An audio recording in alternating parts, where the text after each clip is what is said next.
If you've ever been kind of sad that the holiday season is coming to an end, go ahead and hit that like and subscribe button, folks, and welcome back to another edition of Benzinga's Pre-Market Playbook, where we break down the news that's going on, the movers that are moving around, and what you need to get ready for your trading day. We're going to go ahead and get it started. New intro live today, baby.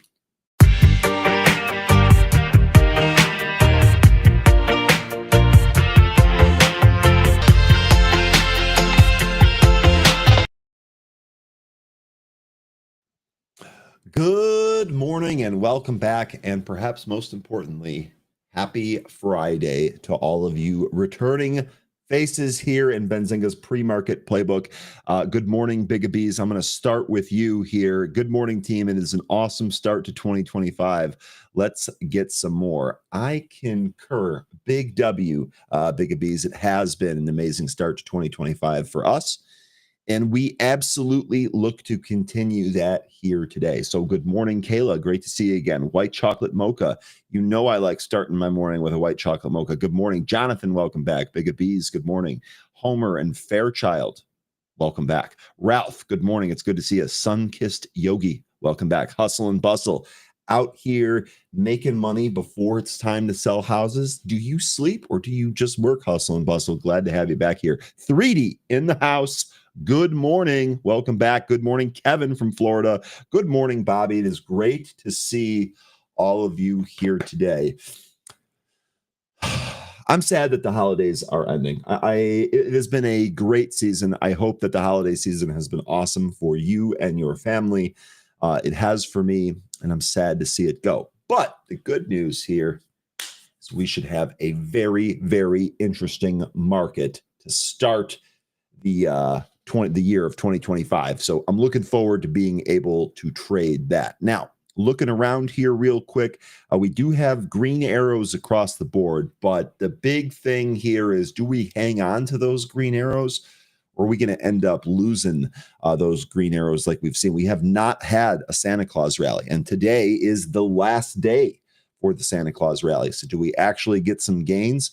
Or do we end up selling off a little bit more here? S&P futures up 0.3 right now, just shy of 0.3 here. Dow futures up 0.25%, and the NASDAQ futures up just shy of 0.4 here. So again, green arrows across the board. It's minor.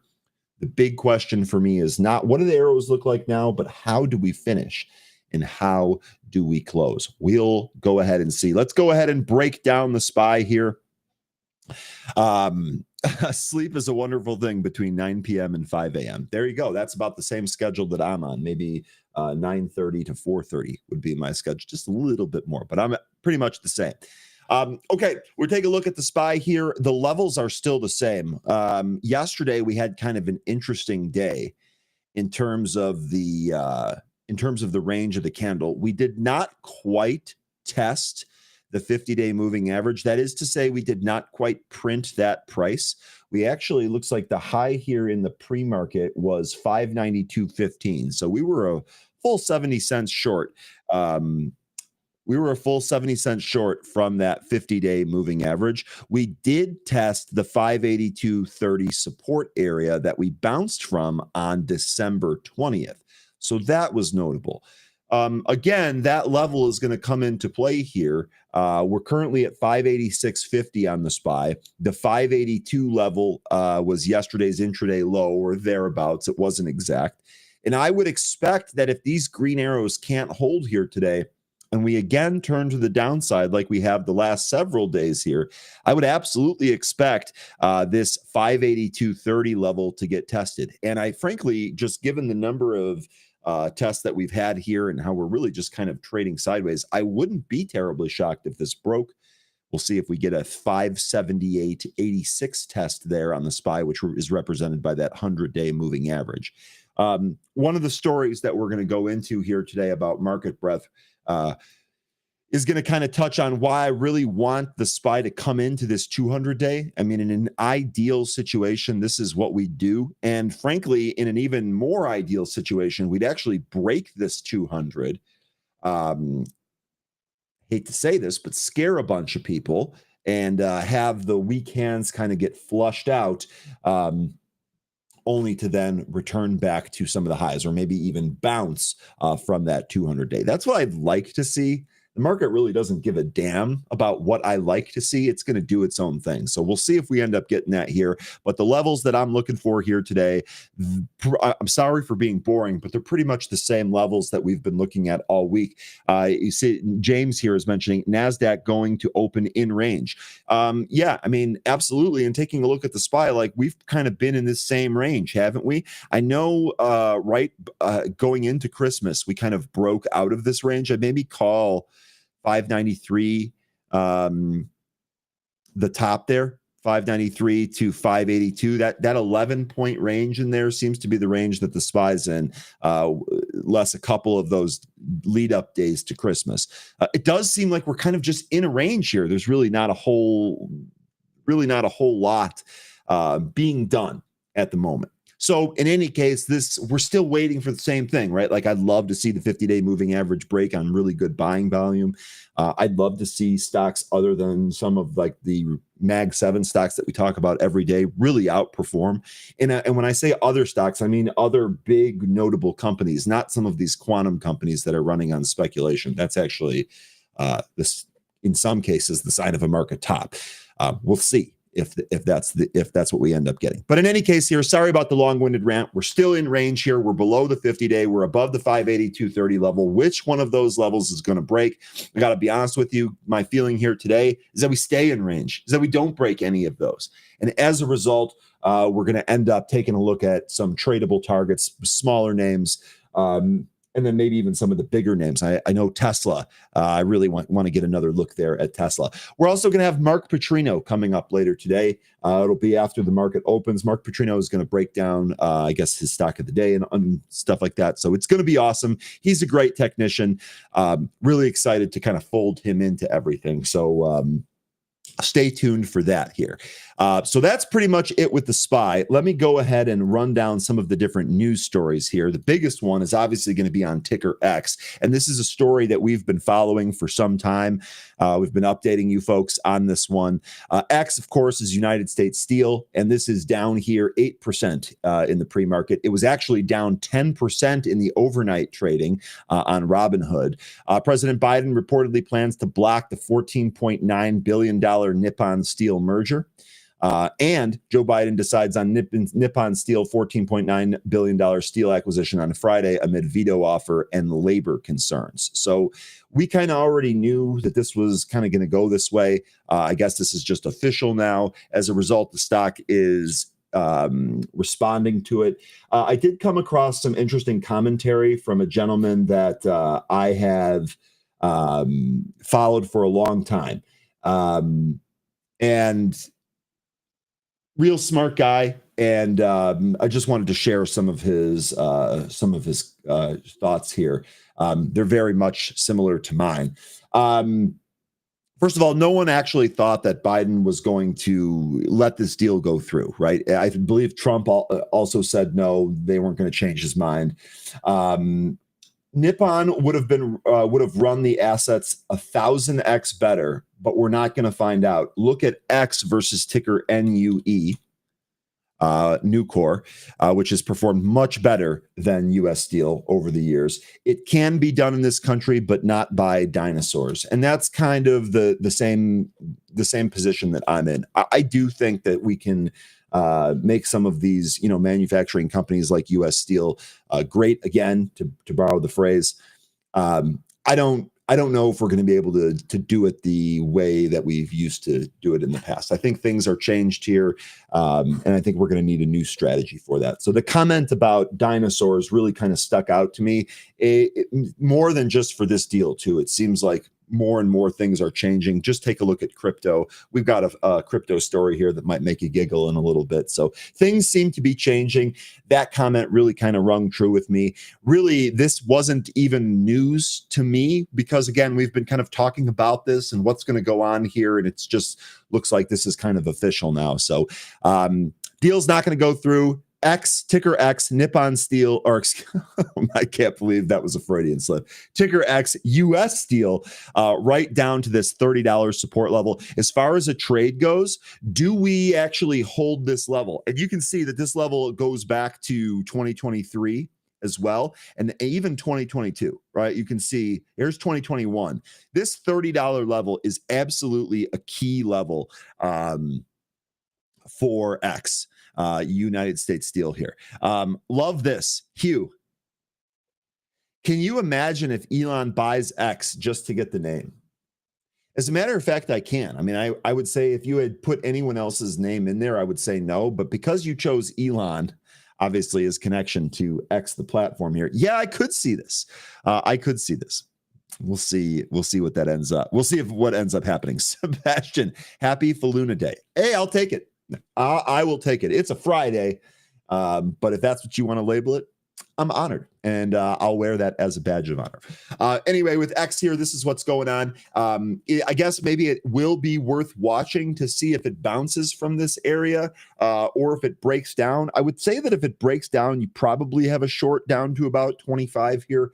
I just don't know. This is not like a company that I follow in terms of its fundamentals, so I'm just not really sure. I'd be playing this for a chart.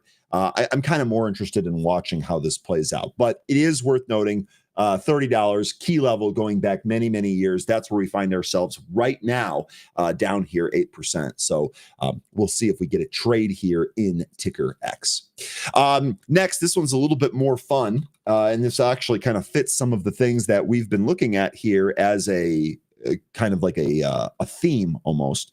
Here's Carvana. We're going to start with the daily chart. We've talked ad nauseum about this move off $5.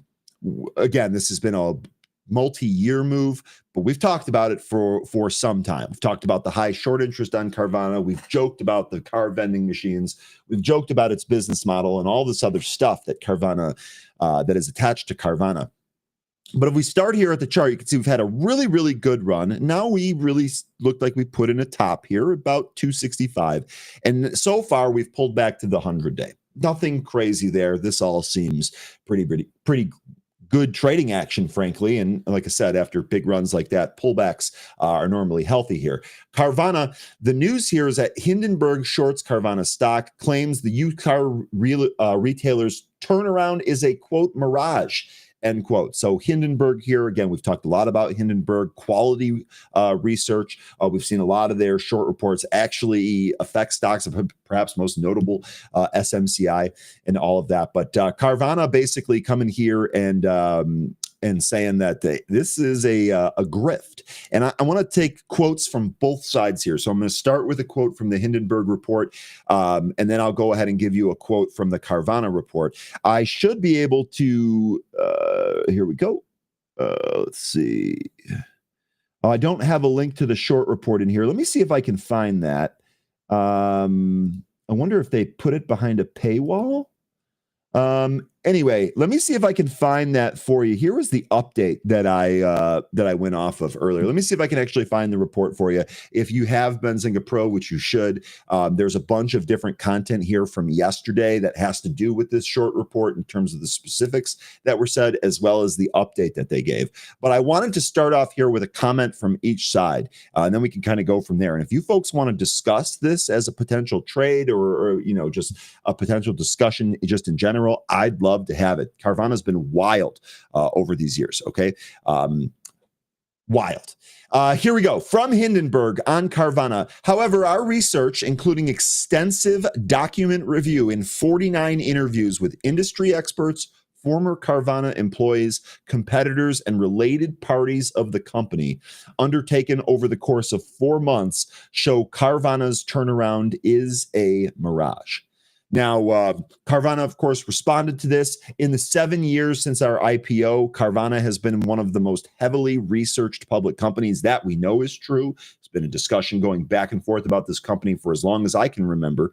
The argument in today's report are intentionally misleading and inaccurate and have already been made numerous times by other short sellers seeking to benefit from a decline in our stock price. We plan to stay focused on executing our plan for another great year in 2025. So we're getting Hindenburg saying, hey, this is a grift. Carvana saying, no, it isn't. In fact, the stuff that you're talking about has been reported once or before and really hasn't done anything. So we'll see where Carvana ends up going here. These Hindenburg shorts bear a little bit more watching. This is the reaction yesterday. Okay? Carvana was a little bit soft in the regular session. It was a little bit soft in the pre-market. It was a little bit soft in the regular session. And then it sold off and bounced pretty good. Actually went red-green, sold off the rest of the day. Now we're a little bit lower here today, but definitely stick this one on your watch list because this could have some squeeze potential in it. Now, if we check on the short interest report, remember, our short interest here at Benzinga is ascertained from the actual filings itself. That is to say, we do not estimate this. We give you the official short data. Now, official short data is only released every 2 weeks. So you might find some other services or some other data points out there that have a more, let's call it recent update of that data point. Please understand that those are estimates. The actual short interest comes from the filings. Now, the last report that we have, there was 11.4% of the float shorted. That effective date was Christmas Eve, and 5.9 days to cover. So even prior to this short report being made public, or prior to the short report of the news, we actually have some pretty substantial short interest on Carvana already. I do understand that the percent of float shorted is drastically reduced from the 80% that we had in late 2022 and early 2023. It's all the way down to 11%. That's notable in terms of its decline, but it's still fairly significant here at almost 11.5%. And perhaps more importantly, days to cover here, 5.9.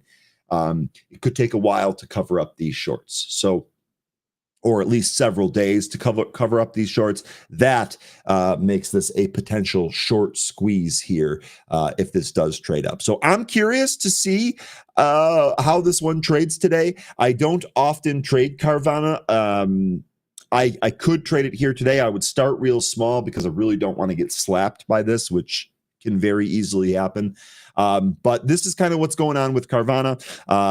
I know we've had there was a guy in the happy hour that just absolutely made a killing on this. And I think it was like from like double digit prices, like low double digits, like 20 or 30. And he sold into triple digits. So it can be done here. I'm kind of interested in this. I want to see how this responds. We're at a very interesting point on the chart. Now we've had some time for the market to digest this short report. So Carvana, absolutely on watch here today.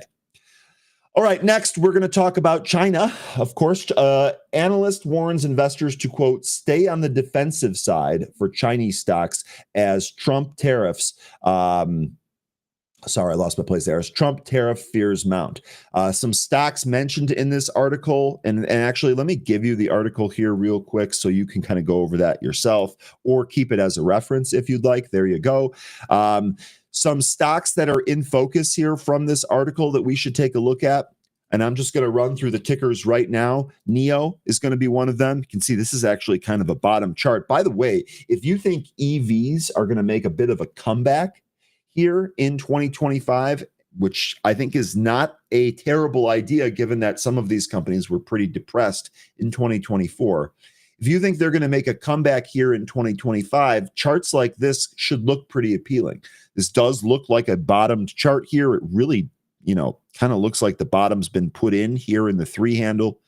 We got the RSI kind of in no man's land, and we have a lot of these moving averages starting to bunch up now. In fact, some of the longer ones might even be starting to pitch up a little bit. That 100-day certainly looks like it is.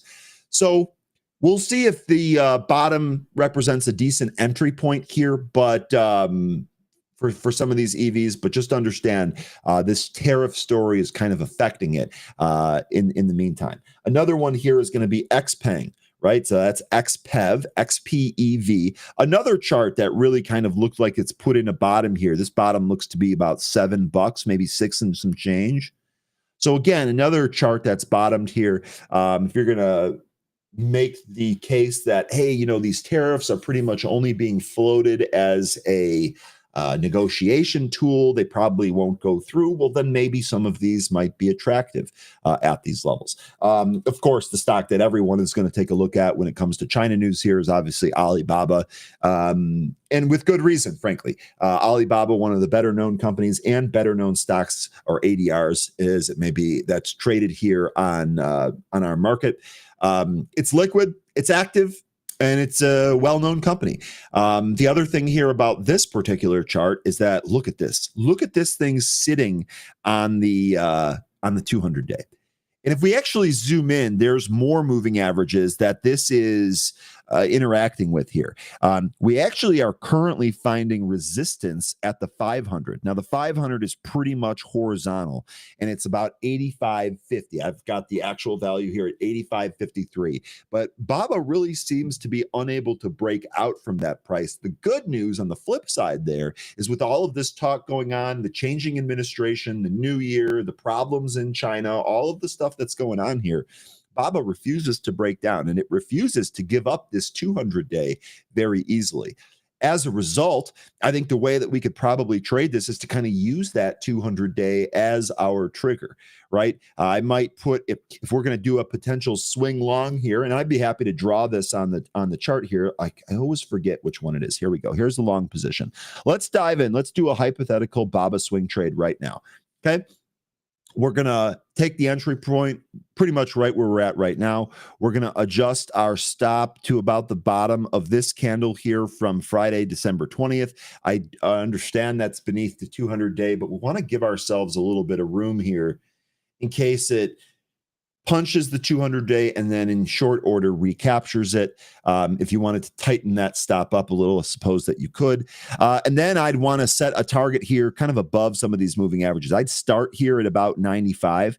I would say, though, if we get any type of really good upside momentum on Baba, as we saw back here in September, you can see how quickly the stock can move. So I've set a price target here at 95. This is pretty much based on the risk to reward equation. You can see my risk to reward in this hypothetical long trade is 3.5, right? That's pretty decent for a swing trade there. If this thing really has some juice, I could very easily see this making a dash to 100. And if you're adept at letting your winners run and scaling out of trades that end up going in your favor, this might be a pretty good indication to maybe hold a trailer for that 100 or that pop above 100 here on Baba. But the way I see this here, this is doing a really good job holding in, and the long side swing trade is really not invalidated until we try to discover a price lower here. That would require a significant break of the 200 and a significant breach of some of the near-term lows.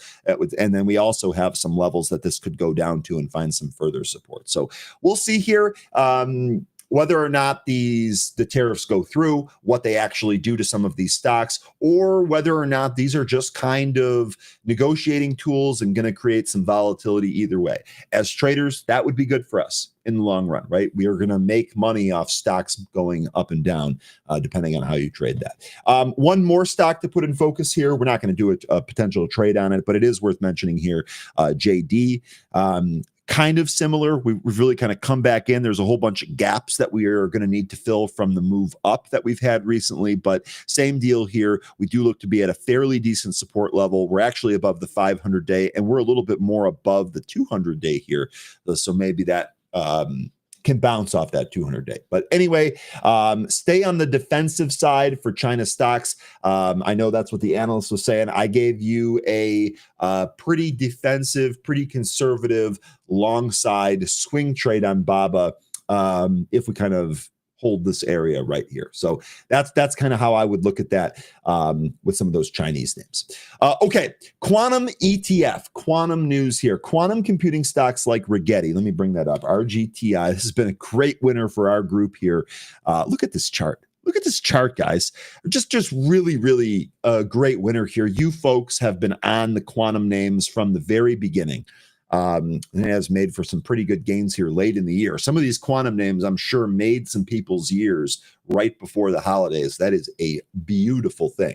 News story here. Quantum stocks like Rigetti Computing are soaring, and this ETF lets investors participate in the boom story. Now, I apologize. I actually had several stories queued up here, but I did not have this quantum one. Here is that story. Let me go ahead and throw that in the chat here for you. The ETF here is QTUM, QTUM. So if this quantum theme is interesting to you, and you don't want to pick necessarily a individual name and expose yourself to individual stock risk, here is an ETF that you can play. Now, the one thing that I'll say about this ETF, look at what's happened recently. The quantum computing theme is definitely a theme. And look at how recent this theme is. And look at how like the price really kind of follows the volume. You guys hear me say volume is going to tell the story an awful lot. And I'm not just whistling Dixie over here. It really does tell the story. As this volume expands, look what happened to this price. Now we're volatile while we're up here. That's normal, and you can see that with some of the selling versus the buying volume, but we're holding in here. So if we're able to maybe take out 85 while this volume either stays consistent or maybe even drops down a little bit, that would be really, really bullish. Obviously, if the volume expands, I think you could make a really good case that this might break 90. So we'll see if that ends up happening here. But this is something else that you could trade. And if you're trying to be conservative and you don't necessarily want to stick your neck out on quantum names because it seems to be very, very early, I get that too. That's kind of the boat that I find myself in. Maybe QTUM is something to watch here. See if this comes into any of these moving averages and it kind of holds on to those, maybe sets up for another move. So quantum here, an ETF, so that you can capture some of this movement if you don't want to play single stock exposure like Rigetti, which frankly has run like crazy. By the way, we bring Matt Maley on here as a guest all of the time. Matt Maley has a service with us that is just absolutely gangbusters. Matt Maley has really detailed thoughts on a lot of his trades. He's been doing this for a long time. A lot of really good things on there. Matt Maley is actually looking for a lottery trade here on a short on Rigetti. And honestly, looking at a chart that's gone completely vertical like this, that makes a lot of sense to me. The one thing to keep in mind here about when we're talking about trades like this, these are regression back to the mean trades. These have to be done in small size. Matt actually called this trade a lotto, said that he expects to lose 100% of the money at the outset here, but he's basically playing this with profits. So it's not really the end of the world. So again, if you want to trade along with Matt, definitely reach out to me. I'd be happy to get you set up there. He's awesome. We're going to keep bringing him on. But this quantum stuff that's going on, there's, I do think somebody's going to get hurt, and I really don't want it to be anybody from our community. I feel like we've done a really good job of monitoring and talking about the risks and the moves in some of these quantum names. Okay, next story here is going to be about Tesla. You didn't think you were going to get through a Friday without a story about Tesla, did you? Tesla's energy storage deployments hit new highs in Q4, even as vehicle deliveries disappointed. So remember, yesterday we were actually waiting for those delivery numbers. We ended up getting them right here. Tesla fell. It fell more out of the open. Now it did hold down here about 373, looks to be that low. Really kind of closed up here, just shy of, or did it close? Yeah, 379.28 is where it closed, just shy of 380. Here in the pre-market, we seem fairly flat. I'll be honest with you. I am not surprised to hear a story about what they did well after their delivery numbers came in a little bit light. This totally makes sense to me. If I were running Tesla, this is exactly what I would do. Here's that story. If you want to dig into that yourself here, there is the story. I'll save you some time. There is a growth, the growth numbers that they're touting here, the new energy storage deployments hitting new highs, 114% year-over-year growth in energy storage deployments, 114%. So, well, it's not the car. Obviously, the car delivery numbers are going to be more highly weighted, and correctly so. Still, pretty good data point here, 114% year-over-year growth on some of that energy storage. Now, will that be enough to move the needle? Will that be enough to stop the sell-off on Tesla? Well, we're going to have to wait and see here. Again, just to kind of provide some context around this, Tesla's had a huge move in a very, very short amount of time. Again, I think it was up like 98% since the election, which happened on November 5th. It's January 3rd. So we're talking about, 2 months here. The stock almost doubled. Now it's come back in a little bit. How much is this off the highs? Let's ballpark that. This is what, 22% off the highs after moving 98+% to the upside. Nothing to see here, folks. This is stock action, right? Back and forth. At this point, for a potential trade, I really do want this to come into 550, 552. I do think that's this 560 area might end up supporting it. But frankly, if this came into the 50-day moving average, I'd feel better about a potential entry point there or setting up alongside trade. So that's what's going on here with Tesla. It is up just about 0.5% here. Actually, looking at the NASDAQ is up just about 0.5% here. So it sure seems to me, it looks like it's trading with the NASDAQ. We'll see if that makes a difference here for Tesla. A Big B saying, oh, Tesla knows how to play the press release game. Indeed. And just to be clear, the press release game, I'm not disparaging anybody. They didn't do anything wrong. They didn't do anything illegal. They released a little bit of, let's call it disappointing news yesterday. So they tried to follow it up with some positive news today via press release. This is a normal, a business as usual action, frankly. Okay, next here is going to be gold. We're going to talk about gold. Gold prices climb 7% in 2025 amid Trump's return to the White House and geopolitical tensions. Quote, momentum is taking back over, end quote. So I got a look here at ticker GLD. This is the Spider Gold Trust. And you can see that this is actually providing some pretty decent chart formation here, right? We had a nice little run. We pulled back to the 100. We actually went back to the 50 and broke it, put in a little high there around 250, came back in, put in kind of a double top there, although we did technically take that high out, and now we fell back beneath. We are starting to compress here. So I am expecting a breakout.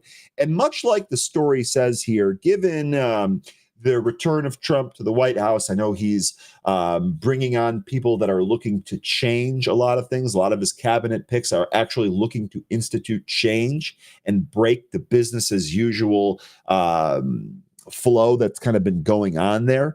So that would make sense why people would be a little bit more invested. Is that going to work? Is it going to be good? I could see why you would want to be invested in gold in that case, especially if you're a Bitcoin bear and you think Bitcoin is a Ponzi scheme. Where else would you? What else would you do? Gold, silver, bonds? I mean, you tell me. So I get it here. It's worth noting that this is butting up right against that 50-day moving average. That 50-day moving average, 245.55. The price here, 245.42. So we'll see if maybe we break above that. I think if we do, it's worth taking a look at this 257 area. Probably what's going to get tested next here. And then obviously geopolitical tensions. We don't need to spend a whole lot of time on that. There's been a lot going on and there continues to be a lot going on. So I understand why the chart looks like it does. I understand why gold climbs 7% here into early trading in 2025. Totally get it. But that's what's going on here. Okay. Now, I can't even believe that I'm going to do this. Let me actually take a sip of tea here first because I still can't believe it. But hopefully none of you are eating breakfast. But we do have another story here, and it's going to be about fart coins. Yeah, I can't believe it either, folks. Here's your story if you want to go through it. Apparently, I didn't even know that this was happening, but apparently there's a little bit of a Twitter spat going on right now. Again, another reason why I really don't use up my energy following some of these shit coins or altcoins or whatever you want to call them. Anyway, Fartcoin. Fartcoin goes from giggles to gains. Well done, producer, by the way, with that one, unless that was the writer here. In any case, well done with that headline. Fartcoin goes from giggles to gains as meme coin hits new highs and now equals the valuation of Papa John's. Let that sink in for a sec. A Bitcoin altcoin named Fartcoin has the same market cap, I guess, same valuation as Papa John's, the pizza place. That is that's astounding. Good morning, Izzy. Welcome back. Happy New Year. I asked yesterday, I was like, where's Izzy at? Makes sense. You were on vacation. Hope that you and your family had an amazing vacation, dude. Welcome back. You picked an interesting time to pop back into the chat room. Good morning. Learn with Moses. Okay, I'm glad you folks are actually able to find some comedy in this. But that's kind of what's going on here. I think this is silly. And if you go into the article, you can see that the meme coin has triggered polarizing opinions in the cryptocurrency space. Pharma Bro, Martin Sclarelli said that the coin was worth nothing and would go to zero. And someone else is showing him a picture of the chart and the coin up to $1.31 and saying, look, this is the type of stuff that goes on with the market. This is the type of stuff that I generally just don't even want to participate in. I'm all for making money. I'm all for, you guys see me every day. We trade stocks that are kind of junky. We know that they're junk. We put all of like our logic and common sense to the side briefly, and we put on our trader hat and try to capture some of this momentum. But stuff like this that I just don't understand, I generally just stay away from this. So if you folks have anything to add to this, I'm tentatively curious. But in any case, that's what's going on here. And it does look like there's a little bit of a spat here. Sahara Sassy, this is a quality comment right here. Let me tell you something. You know what, Ryan? In this day and age, it doesn't surprise me. I'm going to agree with that. I'm with you on that one. Given some of the stuff that we've seen here, I'm not terribly surprised either. It's actually one of the cleanest names out there, says Day Trader. That is a scary thought. They get much worse. I am going to take your word for that. But anyway, and then obviously, Pharma Bro getting involved there. I know there's a lot of strong opinions about Pharma Bro one way or another. I will say I've actually never traded any stocks or coins that he was associated with. And there was one day where he did a Q&A, like an open Q&A on Twitter. And I asked a question about drug development, and he actually gave me a serious answer. So I've had very, very limited interaction with him. The interaction has been positive. But this is not really my wheelhouse. I generally stay away from all of that stuff. So I don't have an opinion one way or another. Apologize if I let you down on that one. And then last here, this is the market breadth story that I kind of hinted at earlier. There are definitely some people tweeting their concerns out there. We've voiced some of these concerns here on this show. We've talked a lot about this on Happy Hour with some, pretty savvy market veterans. Warren Buffett's S&P 500 fund strategy faces new challenge as the market concentration hits levels not seen since the 1930s. The top 10 companies are now 800 times bigger than 75% of the stocks on the index. So the top 10 companies, 800 times bigger than 3/4 of the rest of the index. I mean, that is concentration if I've ever seen it before. Here you go. I'm actually going to share this story really briefly. We've talked about the Kobesi letter before. I've followed this account for a long time. I've never interacted with the account. I don't know who runs it behind the scenes or anything like that. I've literally just read the content that gets posted on X. They do a lot of thread. They do a lot of really good stuff. I highly recommend following the Kobesi letter if you're not already. I'm sure you'll get something pretty good from them at some point, even if you disagree with this or don't necessarily care for this. Here is the quote that I just gave you. Here's the other thing that's kind of the concerning stuff that's floating around out there. Not even the Great Depression in the 1930s saw market concentration this high. It's now 50. Oops, clicked on the wrong thing there. Let's see if we can go back. There we go.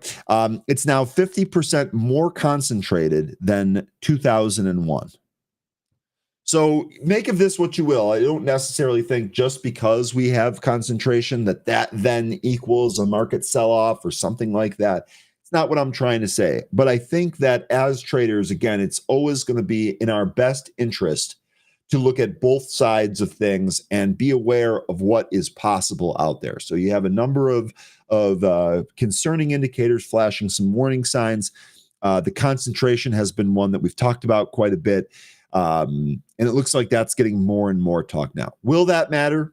I don't know. I would imagine at some point. When will that matter? There's no way I can tell you that. So this is why it behooves you to kind of be active and stay on top of some of these things. But there you go. That is going to be your news for the day here. So let me go back to Pro.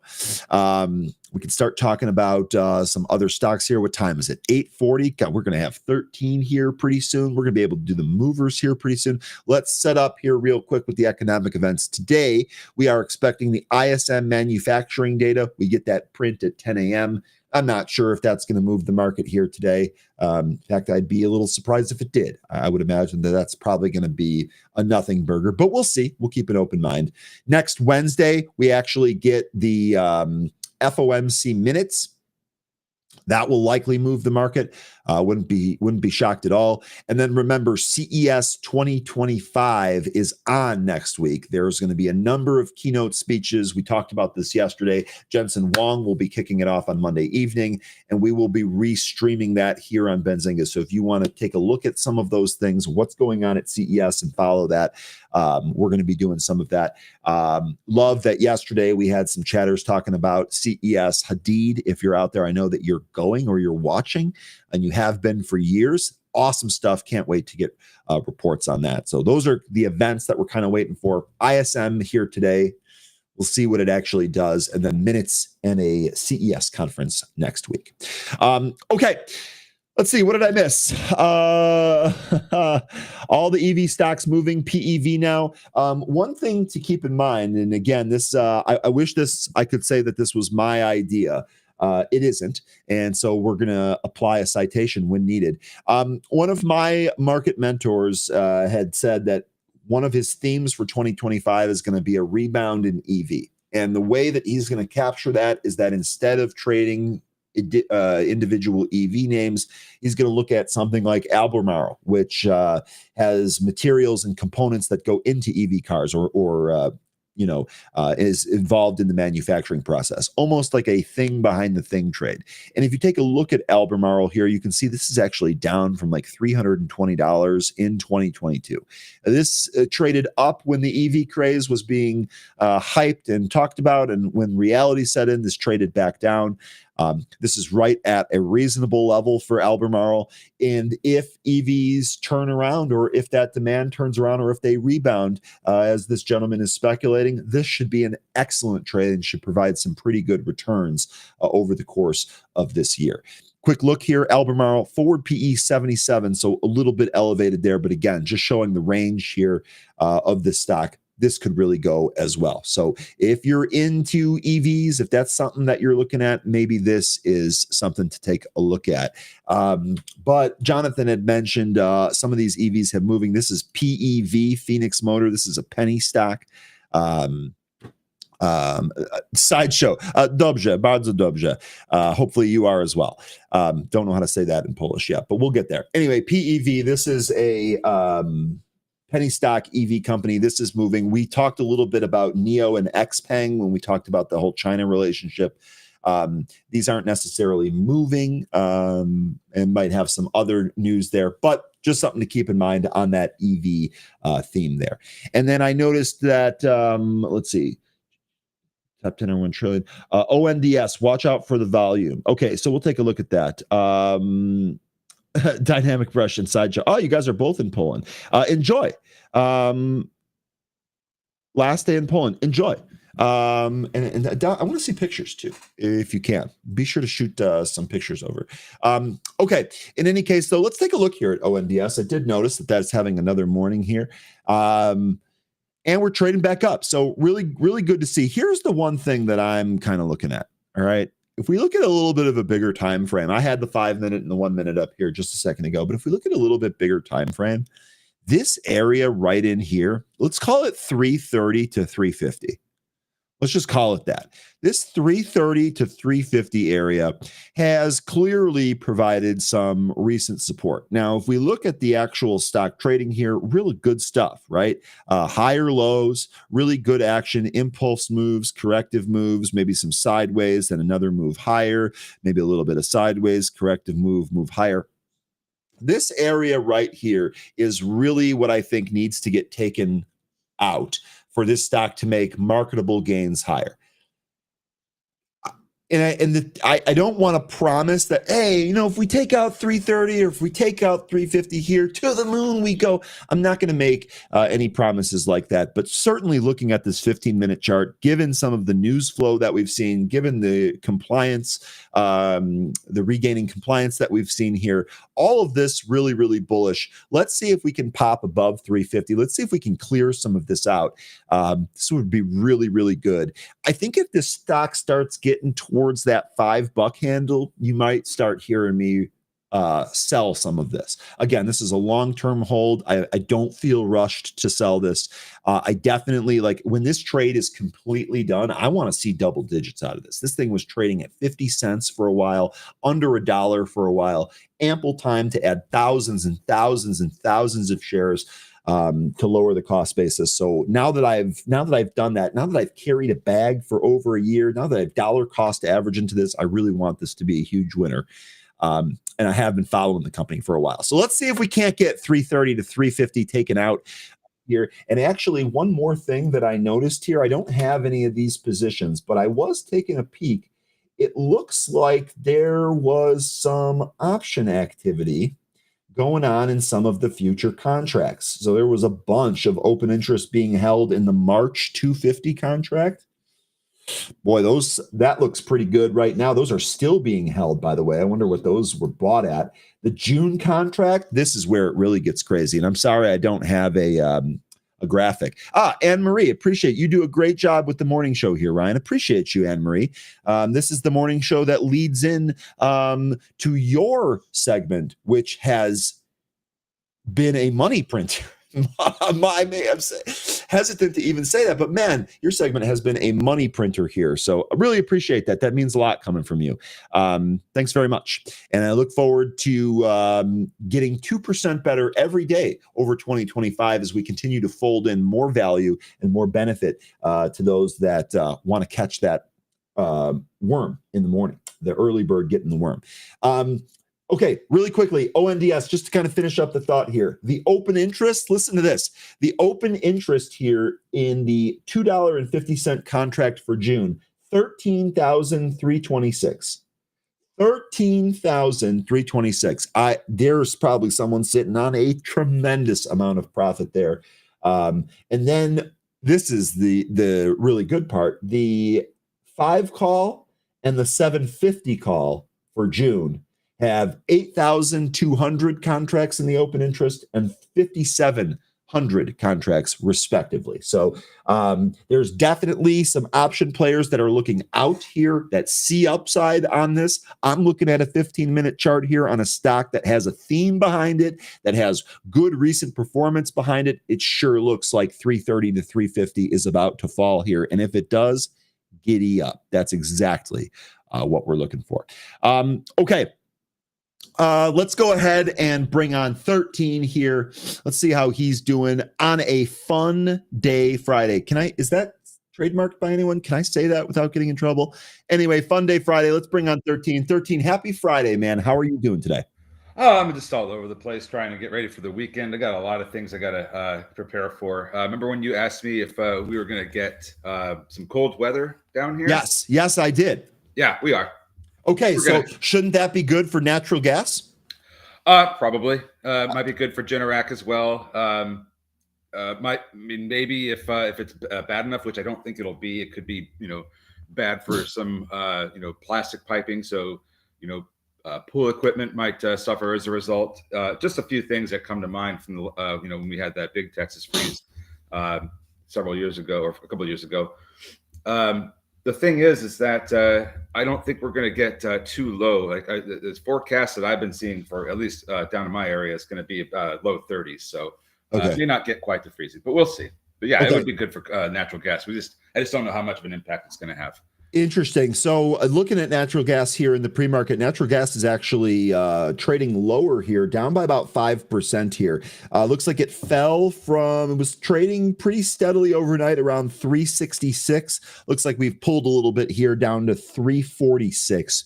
So natural gas looks like on that moving lower here. Part of me wonders if that's if that trade is designed to trade up into it. I don't know. We'll have to watch here on natural gas. Yeah, it could be just some cooling off from the bump it got when the contract between Russia and Ukraine expired.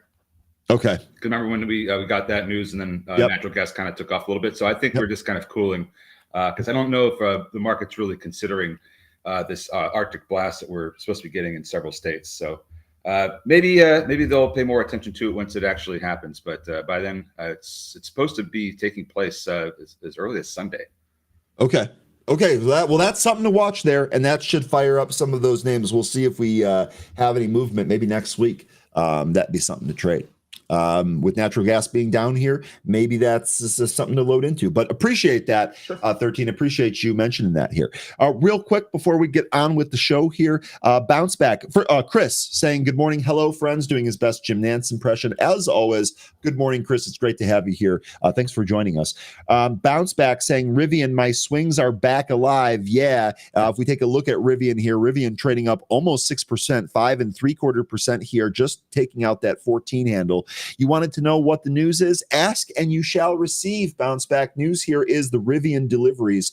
Rivian produced 12,727 vehicles and delivered 14,183 during Q4. In 2024, the company produced 49,476 and delivered 51,579. So there you go. That's what the news is. Happy to deliver it to you. Thanks for joining us here.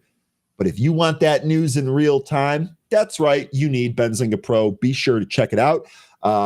We do offer a trial, so you can always try it first. And by the way, not only will you get news like Tesla and Rivian delivery numbers and data prints in a timely fashion, but that also gives you access to all other types of scanners like the one I use every day. And lest we forget, access to Anne-Marie Band's chat rooms where you can get all of her trades in real time. If you guys are looking, maybe had a New Year's resolution to increase your finances, increase your personal wealth, do better in 2025, maybe Benzinga Pro is the stepping stone to that. Just throwing it out there. But that's what's going on here. Bounce back. Good question. You also get some key data like short interest, which is another reason why we're seeing some movement in Rivian today. That's a pretty good size squeeze as well to go with the delivery numbers. So we get all this information from Pro. Love it. Absolutely love it. Also, you were just talking about some of those, the cold temperatures here in Texas. Yeah. Anne-Marie, she's not even waiting for her segment. She's just going to throw in valuable information right now with the rest of us early birds here. Monster storms coming to the mid-Atlantic. Maybe this is going to have a significant move on natural gas. Anne-Marie, again, in her chat, did a really good job kind of outlining some of these charts. So we'll talk a little bit more about that here today. Folks, we are going to have Anne-Marie's segment on today. So if there are individual names that you want, be sure to toss them out here and we will get to some of those. 13, really quickly, just because you brought up such a good point about the short interest here in Rivian, I did really quickly want to mention, I just talked about this with Carvana. I don't know if you caught it. If so, I can move on, but I did want to mention this. Carvana here, we had a Hindenburg short report yesterday. Mm-hmm. I don't know if you saw it, alleging that this is a huge grift. Yep. And one of the things that I had mentioned here regarding the short interest, the reason I wanted to touch on this again is because, the short interest has come down significantly. I think the highest print we had here was 80-something%. 88% at the end or at the beginning of 2023. Yes, the short interest as far as percent of float shorted has come in significantly. Days to cover here still up around 5.9. So you had just mentioned how Rivian could absolutely be trading up on that good news here because of some of its short interest. Well, the exact same thing could be true here on Carvana. Let me get that Carvana chart here. Sorry about that. Really, Pro? I just said all of those really good things to you and you were screwing me over here with the chart? Come on, man. Hang on, 13. Let me see if I can get this fixed. I don't know what on earth is going on. CVNA. There we go. Okay. Thanks. All right. You can see here we have kind of come in a little bit, but we're actually at a support area. I'm watching this one today, 13. I'd be curious to know what you think about this. I was just kind of reminded of it because we talked about short interest. Well, one thing about CVNA is it's got a very low RSI right now, so you could be seeing at the very least an RSI bounce, and you see that consolidation from about October 8th to October 22nd. You also have a bit of a demand zone created there from that as well. So this seems to be like and you got a lot of that yesterday. You ended up with a neutral candle as a result of this area providing a bounce and that low RSI. I don't want to make any predictions how this trades. It still could go, down further, maybe into the 170s, possibly the 200-day SMA, or we could just get a reversal. I do not want to make any predictions how this one trades. I didn't want to make any predictions where this thing would top out because as soon as people started trying to short it, this stock would rip higher. So this is not one that I'd like to make predictions on. I can, provide some levels based on previous price action, but this thing, I don't know what it could do with the short report and all these different other metrics that are, saying it could go higher. Well, you have other things that saying it could go lower. I don't want to make any predictions. Okay. Fair enough. And just to be clear, when I say I'm watching this for a day trade, not for any type of swing trade. It certainly wouldn't hold us over the weekend. I'd be looking to just kind of scalp this. So Voodoo, looks like Anne-Marie's already taken care of that. I did write down Carvana and GLNG on my notepad too. So we got you covered. And really quickly here, Tom saying, how do I get to see Anne-Marie when she does live Zooms in her chat? I always seem to catch it on YouTube after the fact. Okay. Really good question here. Let me go ahead and actually show you real quick. I'm going to go ahead and open up the side chat here in Pro, and then we're going to select Anne-Marie's room from the dropdown if it's not already selected. When she goes live, these videos will be posted in here. So I believe, Anne-Marie, correct me if I'm wrong, but this video was a live video from this morning. Is that right? And then also the Zooms here, this is what you're looking for. All right. This is what you're looking for. The Zoom link has a little bit different link in here, and this is the one that you want, right? The sign up for the Zoom call. When she's on Zoom, you should be able to join that as a meeting. Looks like this happened at 9 on Monday. This was 9:26.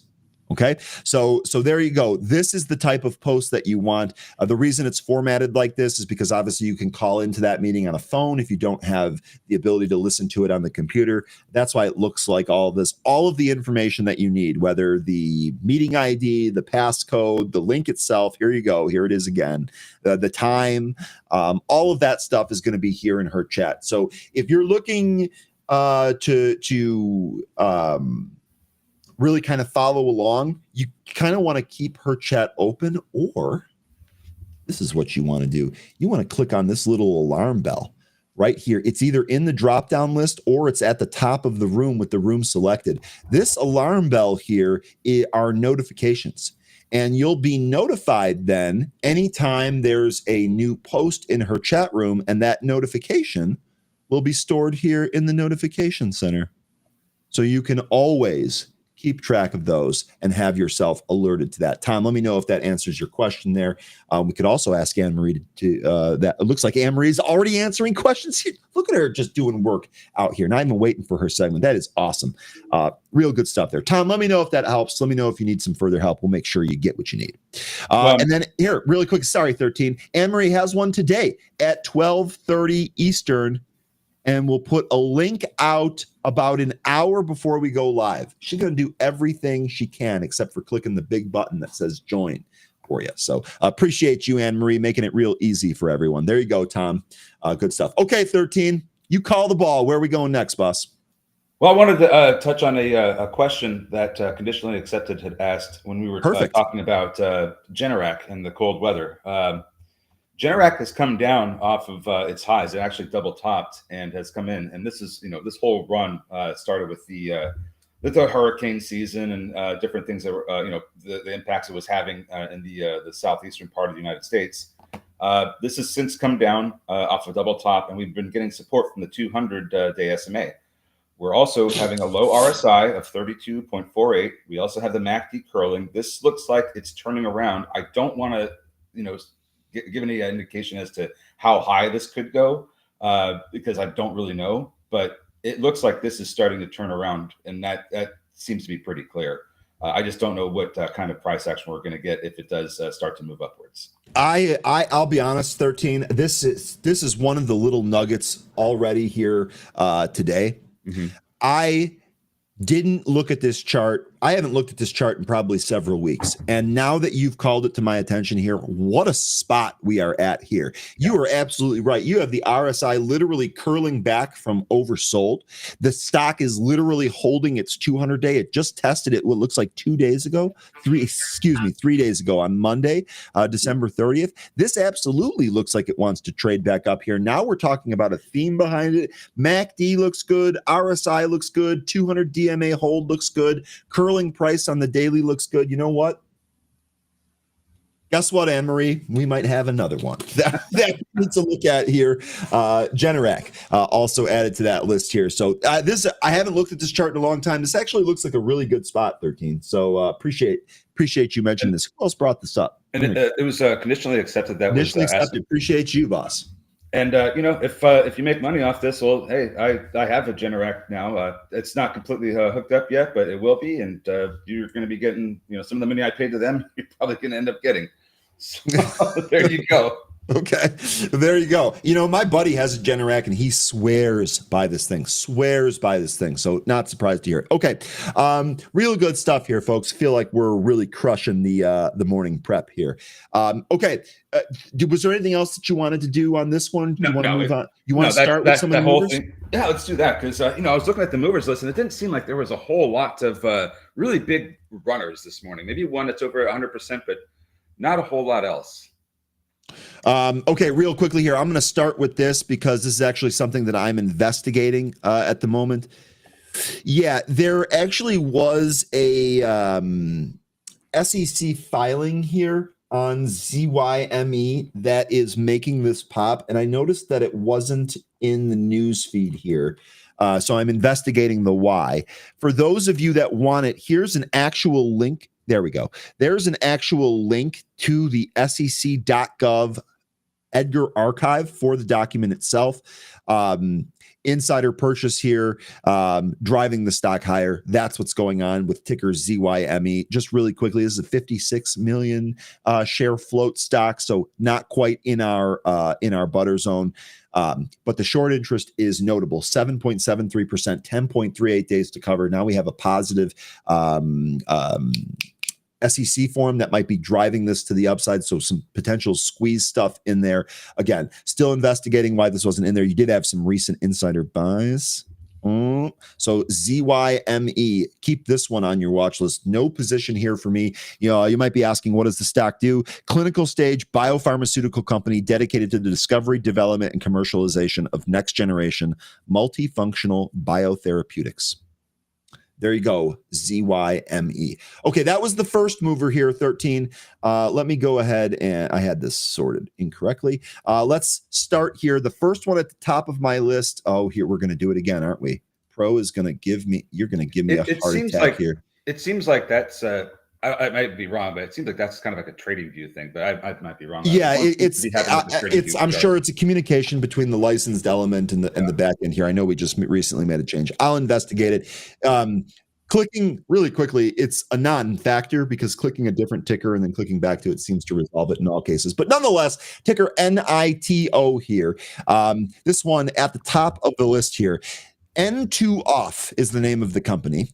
Okay, N2 Off shares are trading higher if the company announced it executed a binding letter of intent with Solterra Brand Services Italy to develop 98 MWP battery storage projects in Sicily. So got an Italian stock here, or a deal with an Italian company here for battery storage theme. This stock is up 102%. This looks like this popped yesterday on this.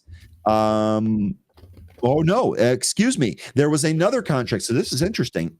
Solterra Renewable Energy obtained approval of 111 MWP solar PV project in Germany. So it looks like we've got some renewable energy going on here. Multiple contracts recently, looks like. Stocks up another 100% here today. This is not one that I'm familiar with at all. I can't recall bringing this up before. I certainly haven't traded this, at least not to my recollection. Negligible short interest here. Insider buys, some recent insider buys. It looks like, although I'd actually want to consult the form here. This might be kind of a data issue. We're giving some of these zeros here. Look into that form though, because it looks like one of the directors at the end of December recently bought some of the stock. And then here, 16.8 million shares in the float on ticker NITO. So 13, I don't know if this is one that you covered. Do you have anything on this one? Well, this might seem like it's some kind of, green energy play, but this appears to be a kind of company that is involved in the vertical farming, the indoor farming space. So this is another theme that our happy hour group, by the way, has talked about, but that's as an aside. Yeah, so that's because if you read the company's description, you go on their website and see what they're doing. This doesn't look like this is a battery company. This looks like it doesn't. You know what? I'm sorry. You know what? They're probably talking about how they're utilizing some of this power for indoor growing. Yeah, okay. Good spot there. Appreciate you straightening me out there. No, I'm just trying to straighten you out. I'm just saying I think it's interesting because we've talked a lot about this particular theme, and this is one of these companies that I didn't know anything about. And whenever we find these little breadcrumbs, it usually leads us to a whole house of, made of gingerbread. So I'm just kind of, interested in this for the theme that it's in, but I don't know anything about the company. We can look at some of the metrics and see that it's got almost 17 million shares in the float. Doesn't make money. I mean, it has some revenue, but nowhere near enough. Looks like it's going to need cash at some point. So don't know exactly how this company operates or what it does, but it seems to me that they are in that indoor farming space, and this could be one to put on the watch list and maybe take a deeper dive into. As far as the trading goes today, let's take a look at some levels here. Real quickly, while you're looking at X-Sniper here saying, I think Nito is just a Momo play.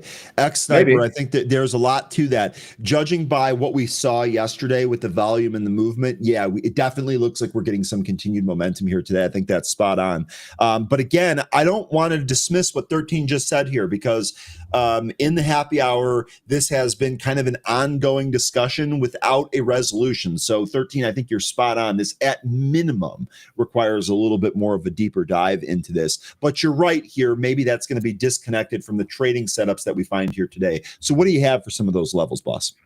Well, we're currently above a view up right now, trying to push into new pre-market highs. So if that continues, I don't think I'd want to hold this into the open. I'd want to wait for it to maybe come back towards the view up and cool off a bit. So, we got about 23 minutes before we open. We'll just have to kind of keep an eye on how this trades. But that would be the concern for me is the fact that we're trying to push higher in the pre-market so close to the open. Sorry about that. No problem. X-Sniper is asking, how much is happy hour? Happy hour is $0. It is the best price point out there. Free $99. But the caveat is that you need to be a Benzinga Pro subscriber. So you need to be subscribed to the Benzinga ecosystem, and then you can join it any day as you please. Nito is it looks like it's trying to take out this pre-market high of 233. So this could get going before the bell. And if it does, if we start, look at that, dude! Yeah. All you had to do was say that, and it popped. Literally, I want the news desk to write a new. Why is it moving? It popped higher because 13 said it would. That's what I want it to say because that was unbelievable. as long as they also do says why is it trading lower because Ryan bought it.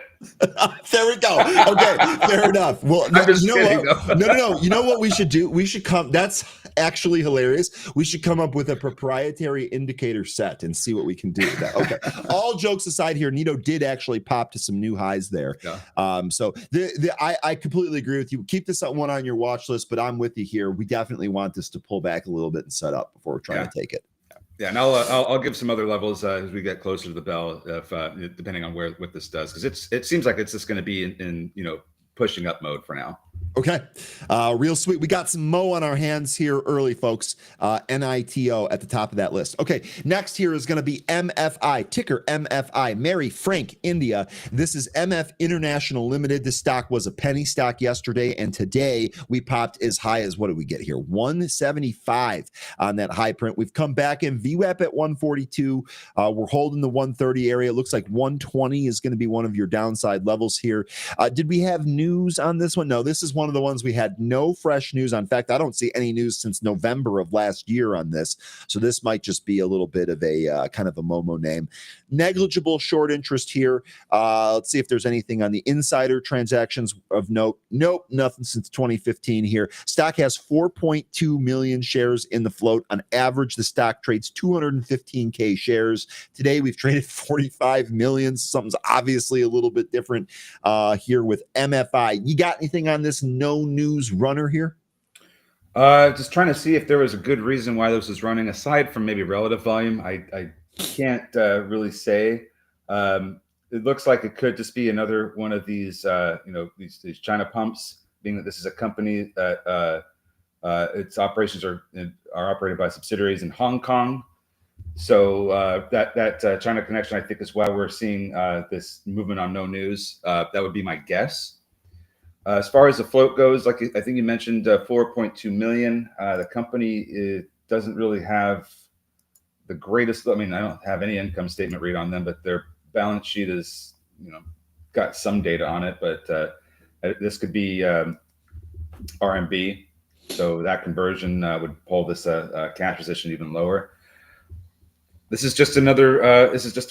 One of those stocks that we're gonna have to just jump in and out of and just try to capture the movement and not ever look at it again. As far as I think you're totally right there. Sniper here summing it up pretty good here. MFI is a China name. Be careful. Holding company operations are carried out by operating subsidiaries in Hong Kong. So there you go. We'll see on MFI, but this is what's going on here. This one's moving. I know you guys like some penny stocks. This one was a previous penny stock, now in dollar territory. We'll see. Okay, next one here is actually going to be CHK, and this did have some news yesterday. So you can see here, the stock was $1, was doing a really good job holding on to $1 yesterday, but this thing popped to $2 in the after hours yesterday. Yesterday after the close, Check Cap Limited, again, ticker CHEK, Check Cap Limited receives decision to grant European patent number, whatever that patent number is. Here's the title. You ready for this? Mm-hmm. Get ready for this title. We've had some odd things here this morning. Here's the title: Radiation Capsule for Bowel Disease Imaging and Localized Drug Delivery. Okay. Yikes. I appreciate you mitigating that, but yikes, that it sounds not great. This has actually pulled back from that $2 spot down to $1.50. We have lost the VWAP here on this one. It's holding 150. It looks like it's kind of tested this a number of times and hasn't broke through yet. We'll see. The one thing that I will say here is that the volume this morning considerably less than the volume in the after hours yesterday. We really want, the volume has been telling the story on all of these names, so really want to see that increase here, either in the pre-market or maybe shortly after the open. Negligible short interest on this one, very, very little. No insider transaction on this one. 5.08 million shares in the float. 13. What do you think here, CHEK, on the bowel disease imaging? That's cool as hell. That's just cool as hell. This is a pill you. This is basically a CAT scan you swallow. Okay, that's cool as hell. I'm sorry. That just, to me, that's just awesome. We're getting into an era now where we don't go inside the CAT scan. The CAT scan goes inside us.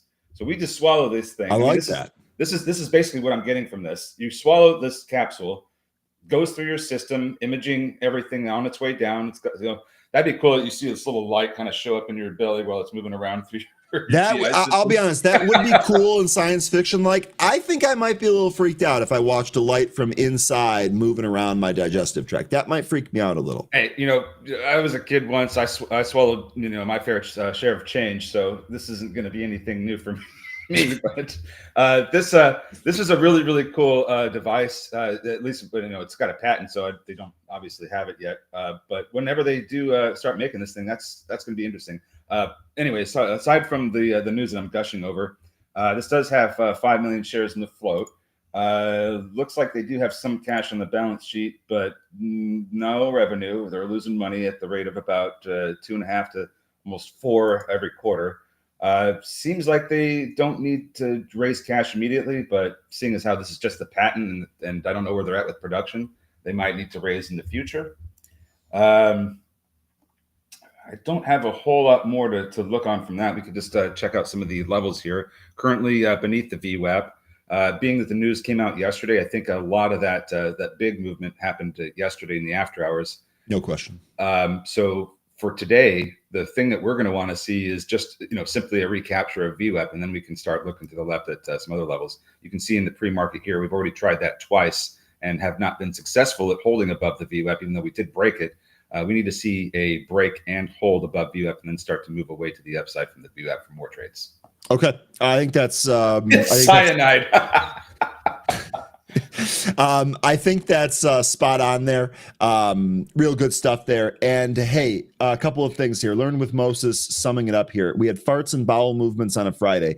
You're right, 13. This is definitely a lot cooler. You missed it earlier when we talked about the new meme coin, fart coin.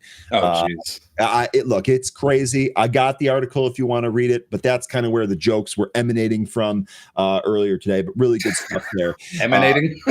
Hey, look, we do what we can here on a Friday, right?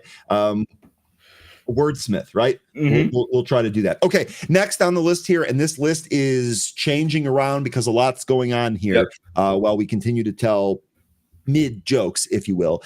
Ticker CRNC here. Again, Charlie Romeo. What's the word for N? November Charlie. Cerence, I hope I'm pronouncing that right. Cerence shares are trading higher after the company announced an expanded collaboration with NVIDIA to advance Cal-M family of language models. You can forget the rest of everything in this title except for NVIDIA. Yep. What have we learned when these smaller companies PR? Excuse me, little throat goblin there. What have we learned when we see these little companies throw NVIDIA in the PR? They go ham. Yeah, it becomes a sound hound. Okay, so I'm glad that you said that there. So real quickly, just to kind of understand why we're making a big deal about this. If we go back to a daily chart here, I believe that SoundHound thing or PR was that all the way back? No, it wasn't in February. That was, or was it? I believe it was. Maybe it was. Maybe this is where I'd have to go back and look. I don't want to spend too much time doing that. What I want to show you, look at what SoundHound did after it was announced that they're working with NVIDIA. Mm-hmm. Now, I'm not promising you that this is going to do the same thing, but look at what the reaction has been here this morning. This is absolutely worth us, at minimum, putting on our watch list and keeping an eye on here. Real quickly around the horn, 13. The short interest here, substantial, something we should at least factor into our trading plan here. 23.84% of its float shorted, 2.76 days to cover. Days to cover a little bit light there, but a lot of this float is shorted. Let's take a look at the insider transactions. I do see some recent sells. Looks like some from November, and then Thomas Boudouin. I don't know what his title is, but it looks like he sold here earlier this year. Remember, when we've talked about insider sales, insider buys mean more than insider sales. There's only one reason you buy. There's many reasons why you sell. So I don't want to put too much into that, but that did just happen here. 13, what do you think here? CRNC. As far as the sell goes, between in November and December, those could be tax loss selling. I don't know if this was higher earlier in the year comparative to where their prices are, but usually when we see selling, in the fourth quarter, more, unless it's a massive position that they're exiting, it's usually tax loss selling. This company having almost 43 million shares in the float is getting. You okay? Yeah, I don't know what's going on here. Well, you want to go figure that out? I can take over here real quick. Yeah, but I'll figure that in just a second. But The 43 million shares is getting its lift because of that short squeeze. So I think that without the high short interest, this probably wouldn't move as much. Okay. So let me see here what the levels I have are. And real quickly, while you're doing that, Carmen, from the top rope here, yes, that SoundHound PR that we were referencing there, working with NVIDIA, was in fact in February. I bought it just a week or so before that announcement. Carmen, I have a second richest question here. Carmen kills it. How did you know a week prior? And look, if you're going to say, hey, it was just kind of lucky timing, that's okay too. That's okay too. There's nothing wrong with that. Real good stuff there, Carmen. Let me know. Anyway. So yeah, she said that 2 other companies were named at the same time as Sound. Hey, you know what? Again, real good. RX is that first one. Let's take a look at that. Mm-hmm. The daily chart. You said this was also from February of 2024.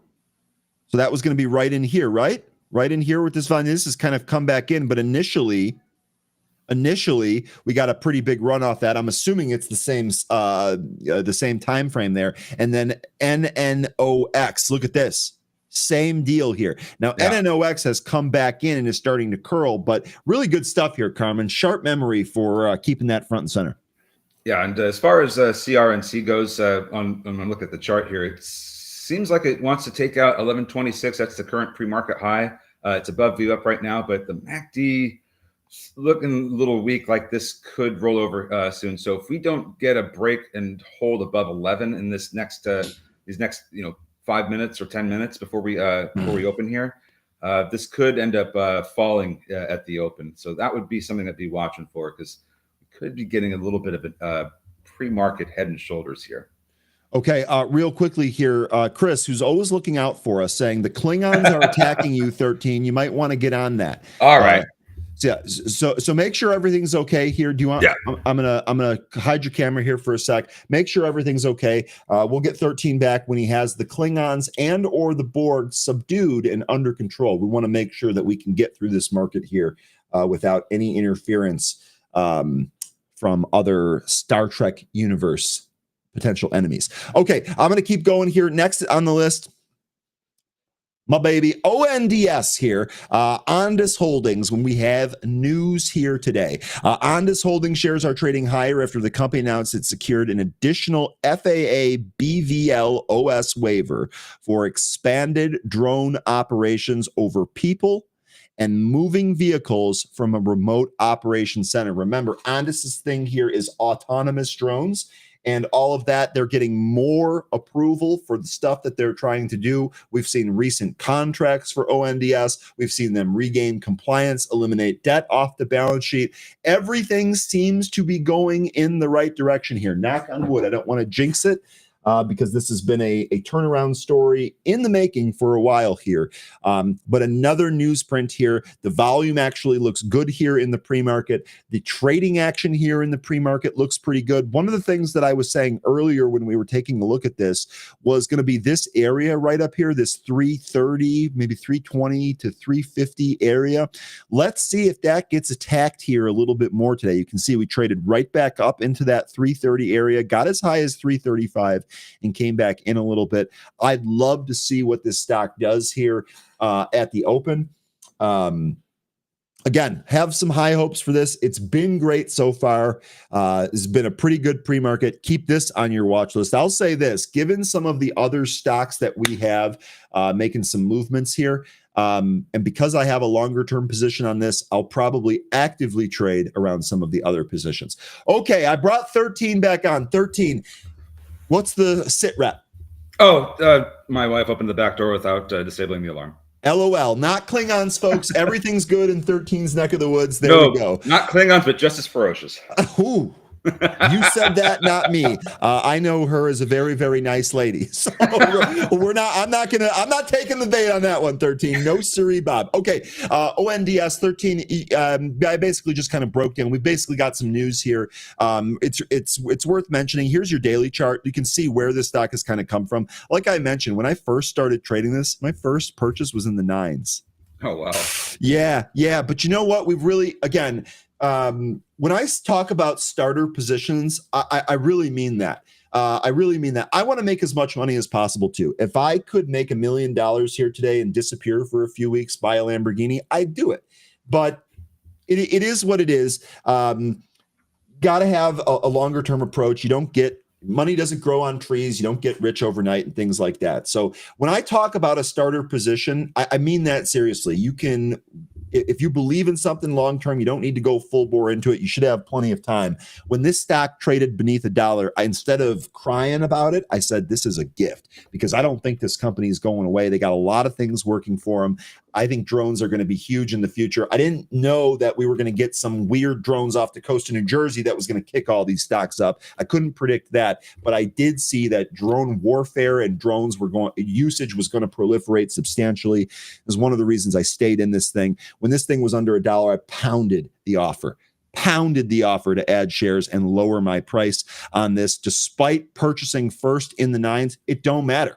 Now that this has come in and it started to turn around, this is exactly what I've been waiting for. And I want to see this really kind of go here. So anyway, 13, it's long-winded, but did you have any levels for this that you wanted to mention? No, I was just keeping an eye on CRNC. It's doing the head and shoulders thing. But anyway, let's see ONDS here. What is this? After hours? No, that's pre-market. The pre-market high of 346. That would be the first level I'd be watching for. After we get over the resistance we've been seeing here at about 335. So that would be the next two levels that I would be keeping an eye on. 335, which is we've been trying to get over in the past hour. And then once we do that, then we'd be looking at taking out 346. From there... by the way, it's worth mentioning that 335 was your exact high from this move in the pre-market on Friday, December 27th. It literally went right to that 335 and stopped there. After that, I would say 375. That is the 200-week EMA. Okay, and Glenn here, Glenn, this is the second time that you've given this data point here. I ignored you the first time. I'm terribly sorry about that, man. Please forgive me. But here you go. We go to the weekly chart here. Why don't I have it? Oh, because I don't have full price history. No. Glenn bringing up a really good point here, though. ONDS, the 200 simple moving average on the weekly is 362. I think that's absolutely a spot we could go to here today. Yeah, we're pretty close to that. We're not too far away from the EMA one either. So there you go, 362 and 375, your next upside targets. I can even give you a stupid level if you want. Sure. We keep going up higher, and we get through the 4s. We could get as high as possibly 538. Okay, I'll tell you this right now. We print 538 today. I'm selling some. I'm booking some gains, and I'm going to put my feet up, and I am going to pop a sick bottle of wine tonight. So again, what was that? 538, did you say? Yeah, that's if we can manage to chew our way through the 4s.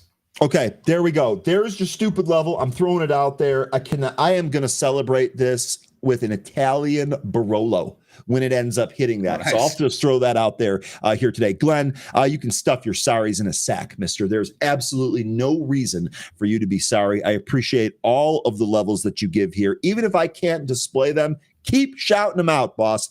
You're doing great work. Okay. I think we've covered all of these. How much time do we have? 3 minutes. Let's keep rolling here. SES. This is another one here. SES. This is a runner from yesterday. Well, actually, nope. Sorry, didn't run yesterday. Ran a little bit in the after hours. Traded up recently here. Let me look it up. Yeah. Okay. I was going to say this traded up recently. I recognize the ticker here. We did pop here in the pre-market. One thing to mention: they'll be at CES 2025 next week. So SES here is going to be at CES. We've been talking about that here this week. Quick look around the horn. 3.8% short interest. Nothing really on the insiders. And 169 million in the float. Really, really thick here. 13. I'm going to turn this over to you for levels, and I'm going to try and step away and get back before the opening bell. BRB. Okay. Well, currently on my broker, it's trying to recapture VWAP right now. I have that at about 230. We get past that, we're still having to deal with some supply overhead. And one of the resistance areas that it could find, it's going to have to break through that jumps off the page to me here is 235 to about 245. There could be some resistance levels in there. Now we do get some consolidation beginning at 245, which is why I think there's some large sell orders in that area. But this move that we had in the morning got as high as 261. So that's going to be the high to break. I don't know what it's going to look like when we get into the 240s, but I would expect there to be either a large amount of volume expansion so we can chew through that, or it's going to run into some problems trying to make its way through there up through 250. That would be my expectation for SES. Just between that 240 to 250 area, seems like there could be the sellers could step in. Maybe a lot of bag holders that got caught in that early morning pop might be trying to get out. So that would be my expectation about 240 to 250. There's going to be some potentially hard times getting through there. We are open, by the way. And I made it. This was SES, David. SES. Okay, I'm actually going to go to that here real quick. We'll watch that out of the open here. All right, here we go with NITO. This is pushing up right now. 248 is the pre-market high. It's almost 250 there. has some size there on on the offer as well. NITO coming back in here. Here is that SES. And let's see what else we have going on here. MFI, not a whole lot of moving out of the gate yet. It is beneath VWAP, so it still has to recapture that first. Check is going lower. CRNC, that's trying to negate this pre-market head and shoulders.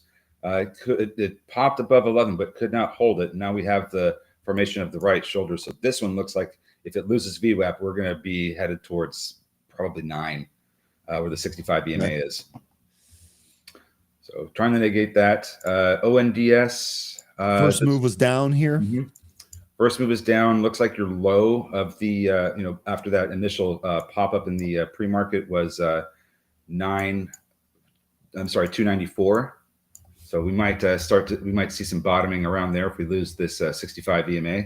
MACD is looking like it does indicate it could go lower. So real quick, just to kind of, obviously with me holding the stock, I've been watching a lot of the price movement and then going back and taking a look at it after the market closes. This type of action, we've actually seen this a lot. So for those of you that are not invested in this for the long term and looking to flip this, we will often put some of these highs in the pre-market and then sell off just like we're doing here today. Let me go to a 15-minute chart and you can actually see this a little bit more clearly. Here we go. On February 27th, we popped to the high of the pre-market of 335 like I covered. We sold off in the pre-market. We actually dipped to the previous day lows, held there. Very next day, we traded up to that same spot. Look what happened. Traded right back down, bounced a little, really kind of been holding here. So this is kind of what I was saying earlier about this 330 to 350 area. We really want to see this taken out. But for some quicker trades here, you've done a really good job highlighting some of the action. Looks like we're getting a repeat of that here today. And bouncing.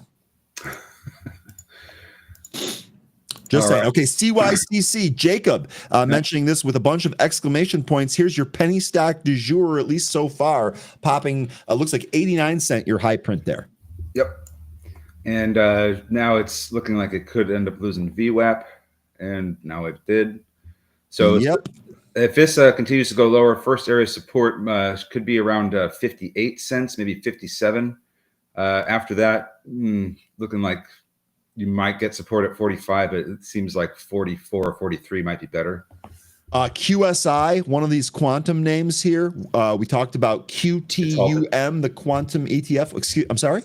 CYCC. Excuse me. Good call. TXMD and CYCC halted here right out of the open. Sorry, 13. I'll go through this here real quick. Okay. QSI, this trading up here, nice little dip and rip on some of these quantum names. We probably want to take a look at some of the other ones. QUBT, QBTS, IONQ, QMCO, QSI. Oh, this is QSI. Duh. Okay. All of these here are moving.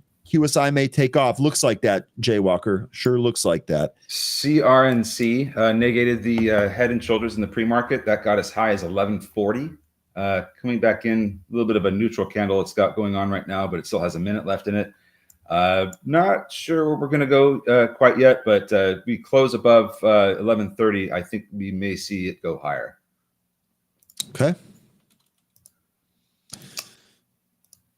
Good stuff there. Real quickly, I wanted to mention SPCB. This is another one that moved yesterday. It's actually been moving for several days here.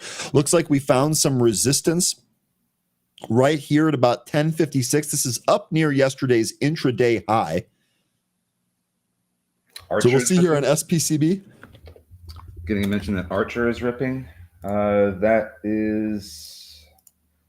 Oh, it's not Quantum. QSI is not Quantum. Did I screw that up? Sorry, guys. Quantum C. Careful with Archer. Out of the gate here, this is a very high RSI on the 5-minute, so we could get a brief pullback.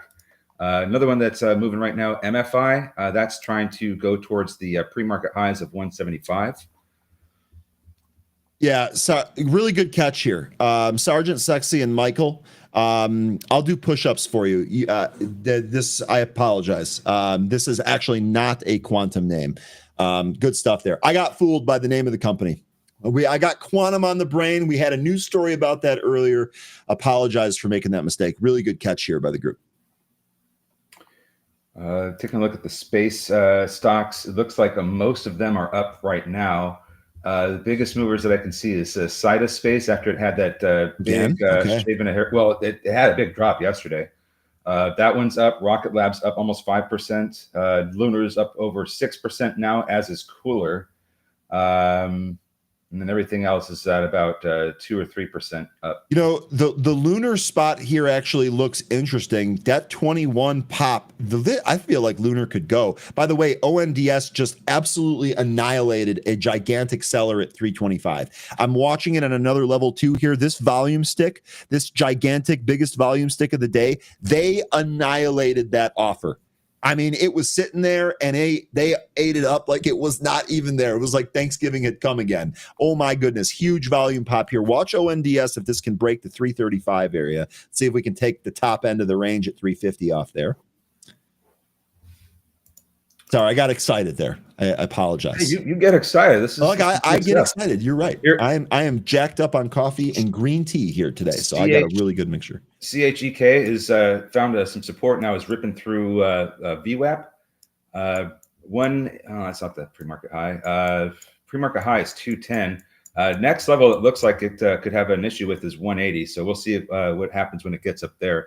That was the area that the price ran up to on its last two breaks above VWAP. So if we continue upwards and take out 180, then we could end up getting up into the twos. Which stock was that? I got distracted by ARCAT. CHEK. Right. Check. Mm-hmm. Check. Here you're absolutely right. This volume looks good. Watch if we. In fact, I'm going to queue this one up here. I'm going to queue check up here because we take that VWAP out. You might have something here. Good stuff, 13. Okay, I like the excitement. Look, we're going to keep trying to bring it to you. I don't know how. I mean, I know enough about this company to understand why it is, but man, RDW, one of the space stocks, this thing just does not stop making new highs. It's close. It's so close to making another. Its first new high for the year, but the high that it just put in was back in December 30th. That was 1828, and we're just 13 cents away. That thing has just been on fire. And this is look at this chart. Look at this daily. Yeah. Redwire is a very important company to the whole space theme. They are essentially like the picks and shovels of space exploration. Dude, the thing behind the thing too. And for a segment like space, dude, I gotta even mention that the TAM on this has got to be out of control, especially with the money that's being dumped in there. As I mentioned earlier, I got distracted here by ARCAT. I did want to mention this, by the way. We'll start here with the daily chart. Look at this daily chart for ARCAT. Carmen, I know you got to be loving this. We look inside here. ARCAT having a wild day. Nice little pop on volume right out of the open. This is right to a pre-market high from yesterday, which actually coincided with a bounce spot. Lucky 13 right there, 13. ARCAT stopping right here. We will see if this pops 13 off. Let me take a look at the level 2 real quick. Yeah, it's kind of funny how we're seeing all the big themes we were looking for, or talking about last year. Space, drones, quantum. They all seem to be getting pretty active this morning. I wonder if nuclear is looking good too, or any of the other themes that we were talking about toward the end of last year. Real quickly here, RCAT, that 13 level does seem to be in play here. Looks like there was some decent size on the offer that they took out. Now they're doing a good job holding above here. So I'd actually watch RCAT here. I don't think 1350 or 14 is out of the question on RCAT. IONQ getting this. By the way, SPY, you guys are mentioning SPY QQQ RIP. We talked about that earlier here. Are we finally going to get a green day for the Santa Claus rally? The last day of the rally, is it going to be green? Boy, Santa Claus was really making us wait here. NASDAQ here up 1.2%. Sorry, that happened fast. Dow here up 0.7, and the S&P 500 futures up 0.8. So market green arrows across the board, looking pretty good.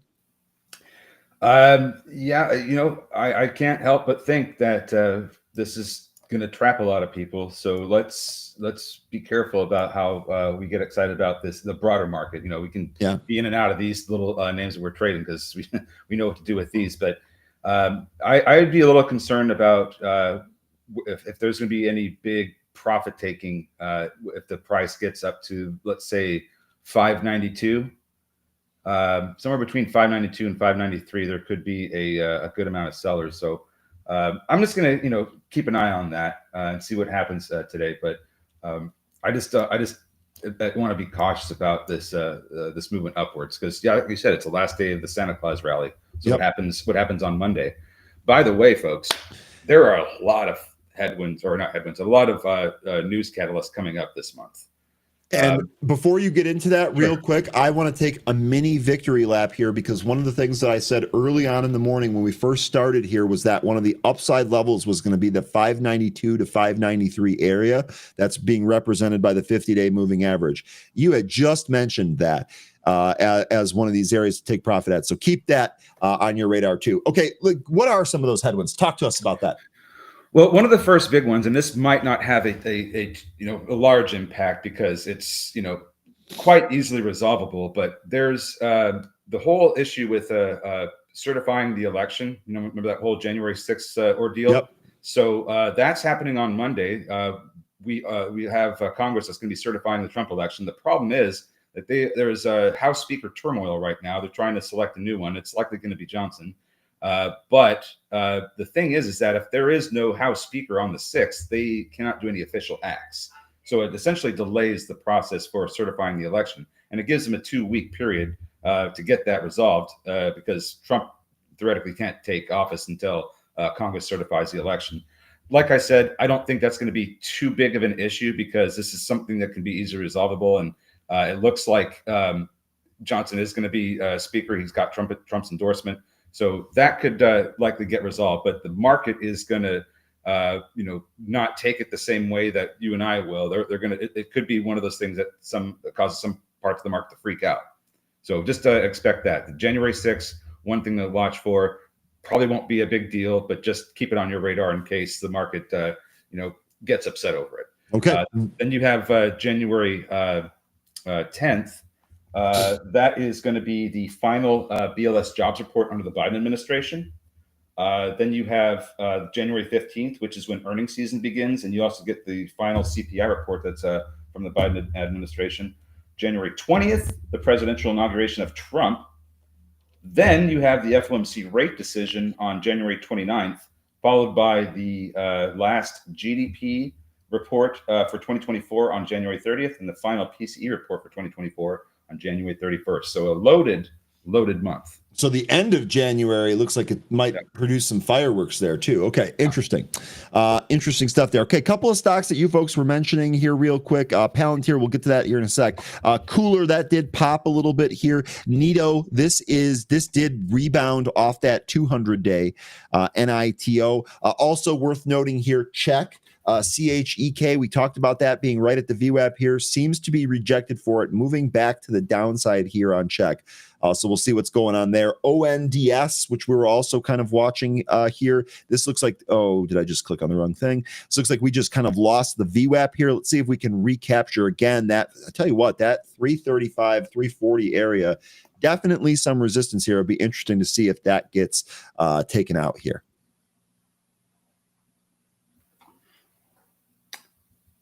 All right.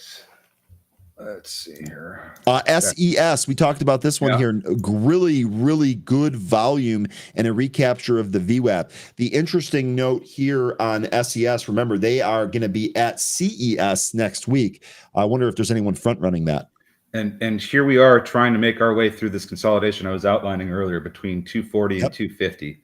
So getting into a little bit of that area, and you can just look at, if you have a price ladder, you can see, all these sell orders just kind of lined up here between where the price is at and 250.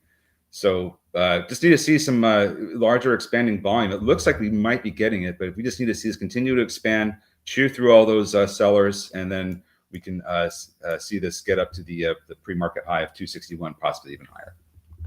Okay. I think Swism.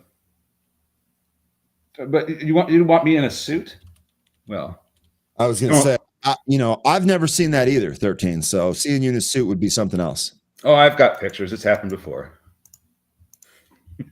It's just that if I have to choose between comfort and looks, I'm probably going to choose comfort. I 100% agree with you. I'm wearing one of my full-on comfort suits, I call it, as we speak. I've got some of my comfiest clothes here for a Friday.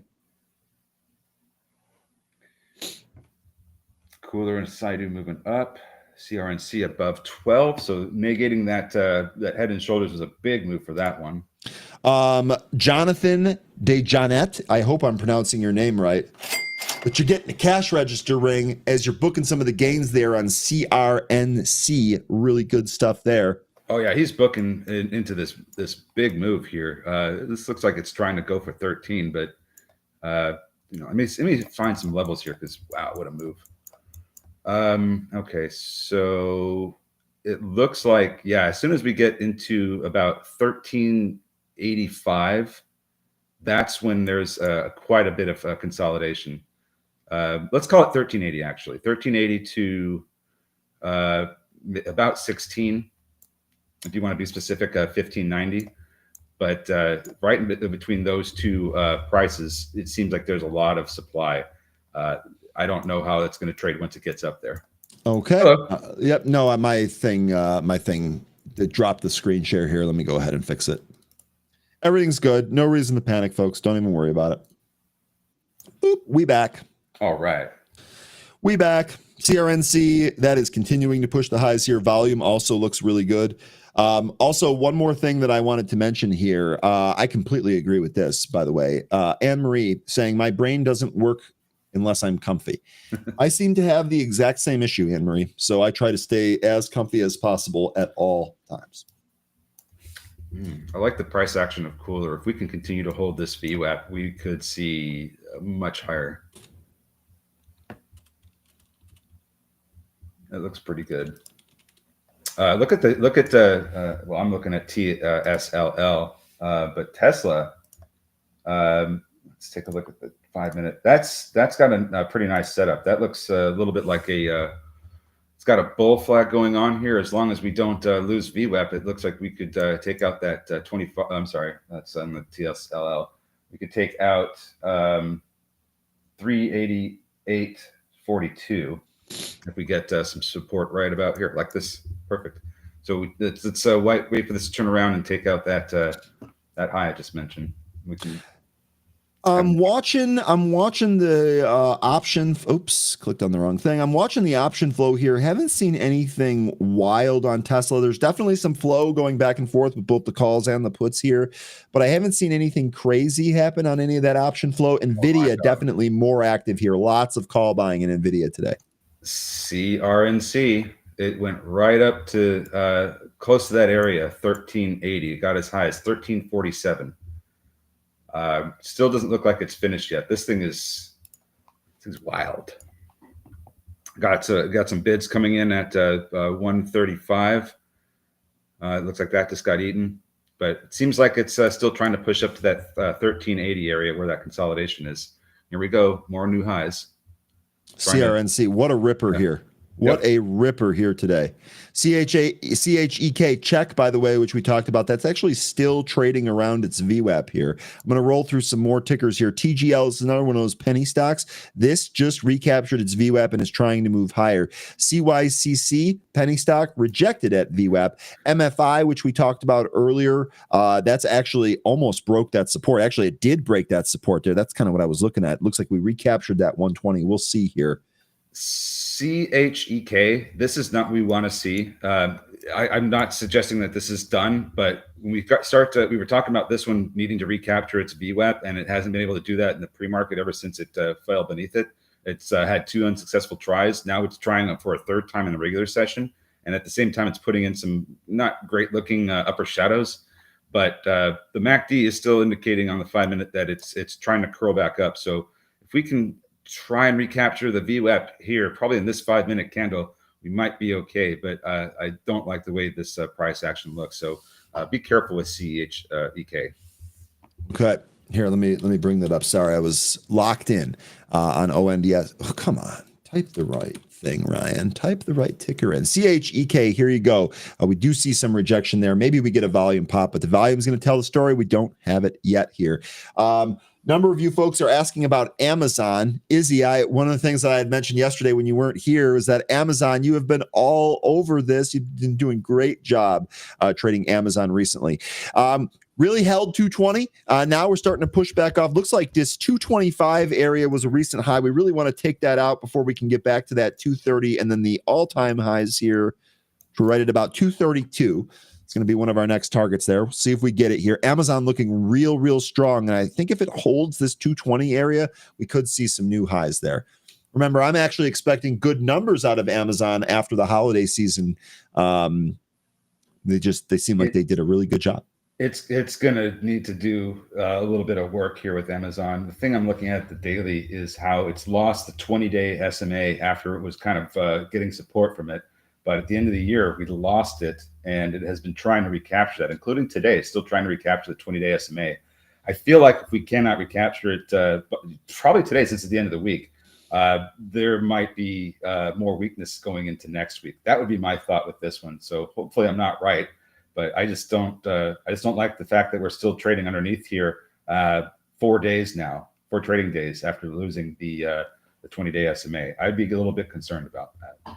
Okay. And here you go. Graphical representation of exactly what 13 is talking about. Indeed, it has been held under that 20-day simple moving average. We'll see if it's able to break there. NASDAQ here reversing. Looks like the entire market is reversing here. SPY off the highs, NASDAQ off the highs, and Dow off the highs. Remember, we were working on our first green day of the Santa Claus rally this year. I told you right when we got on here, I actually still have it in my notes. In fact, I'm sorry. Check just went. Yep. I just blasted through that VWAP.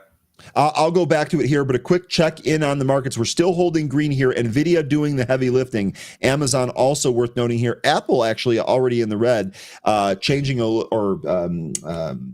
diverging a little bit from Google, Microsoft, Broadcom, and NVIDIA, which seem to be holding us up here. All right, let me go back to check here real quick. That was CHEK. Yeah. We did break right through that. Look at that. And we got the volume pop. That's exactly what we were looking for. Exactly. It went right to 180 where all those other, those 2 previous VWAP breakouts happened in the pre-market. And then now we're pushing higher.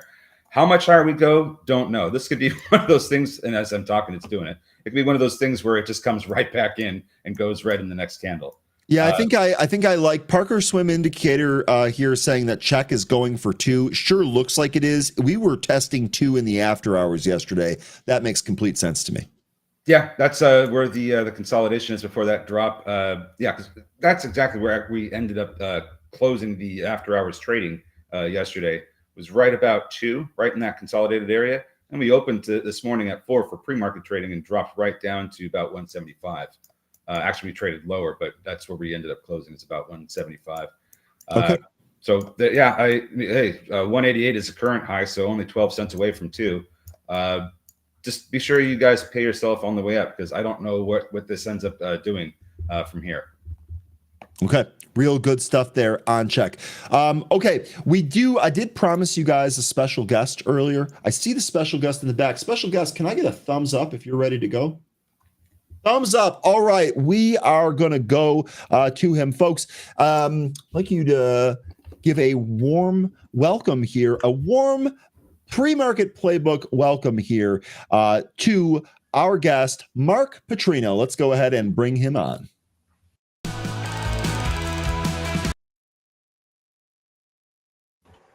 Mark, how you doing, man? Happy Friday. Hey, I'm good. How are you? I'm doing really good. As you can tell, I have got an abundance of caffeine. I'm having a really awesome Friday morning. Real quick here, first of all, thanks for joining us. I know I normally try to do interviews in the pre-market here. We had to get you on here today. Again, thanks for giving us your time. For those of us who might not know who you are, can you give us a little bit about yourself before we dive into what we're going to talk about today? Yeah, sure. Well, I do an article every day for Benzinga. It's called Stock of the Day, and it's really the way I see it is like an educational type of technical analysis thing. Just to give you a little bit of my background, I'm not to age myself, but when I got out of business school, I ended up getting my first trading job with a guy named Mario Gabelli, who's one of the all-time great money managers, and he's most well known for being a money manager, but he did have a broker dealer. And my first role there was being a market maker. So I spent about 2 years as a market maker trading options and mostly stocks, but also the options on the stocks that I made markets in. From there, I went over to trade for Steve Cohen directly. Steve Cohen now, he's basically most well known for owning the Mets. And signing Juan Soto. What's that? And signing Juan Soto. Yeah, right. I was going to say, and I don't know if the show Billions is realistic or not. It's like every time I meet someone, if I'm playing golf or something, and I was like, yeah, I used to work for Steve Cohen. They're like, oh, is Billions real? Is Billions real? So I spent some time there, and that's where I really got into charting and technical analysis, and where I really learned about how important psychology is. That's all he ever talked about. One time, Charlie Gasparino from the Wall Street Journal interviewed him. And I believe it was only the second interview that Cohen had ever given. And back then, he wasn't really a household name. And Charlie kept saying, like, well, do you use moving averages? Do you use DeMark? Do you use breakouts? And by the end of the conversation, Steve was getting a little bit frustrating.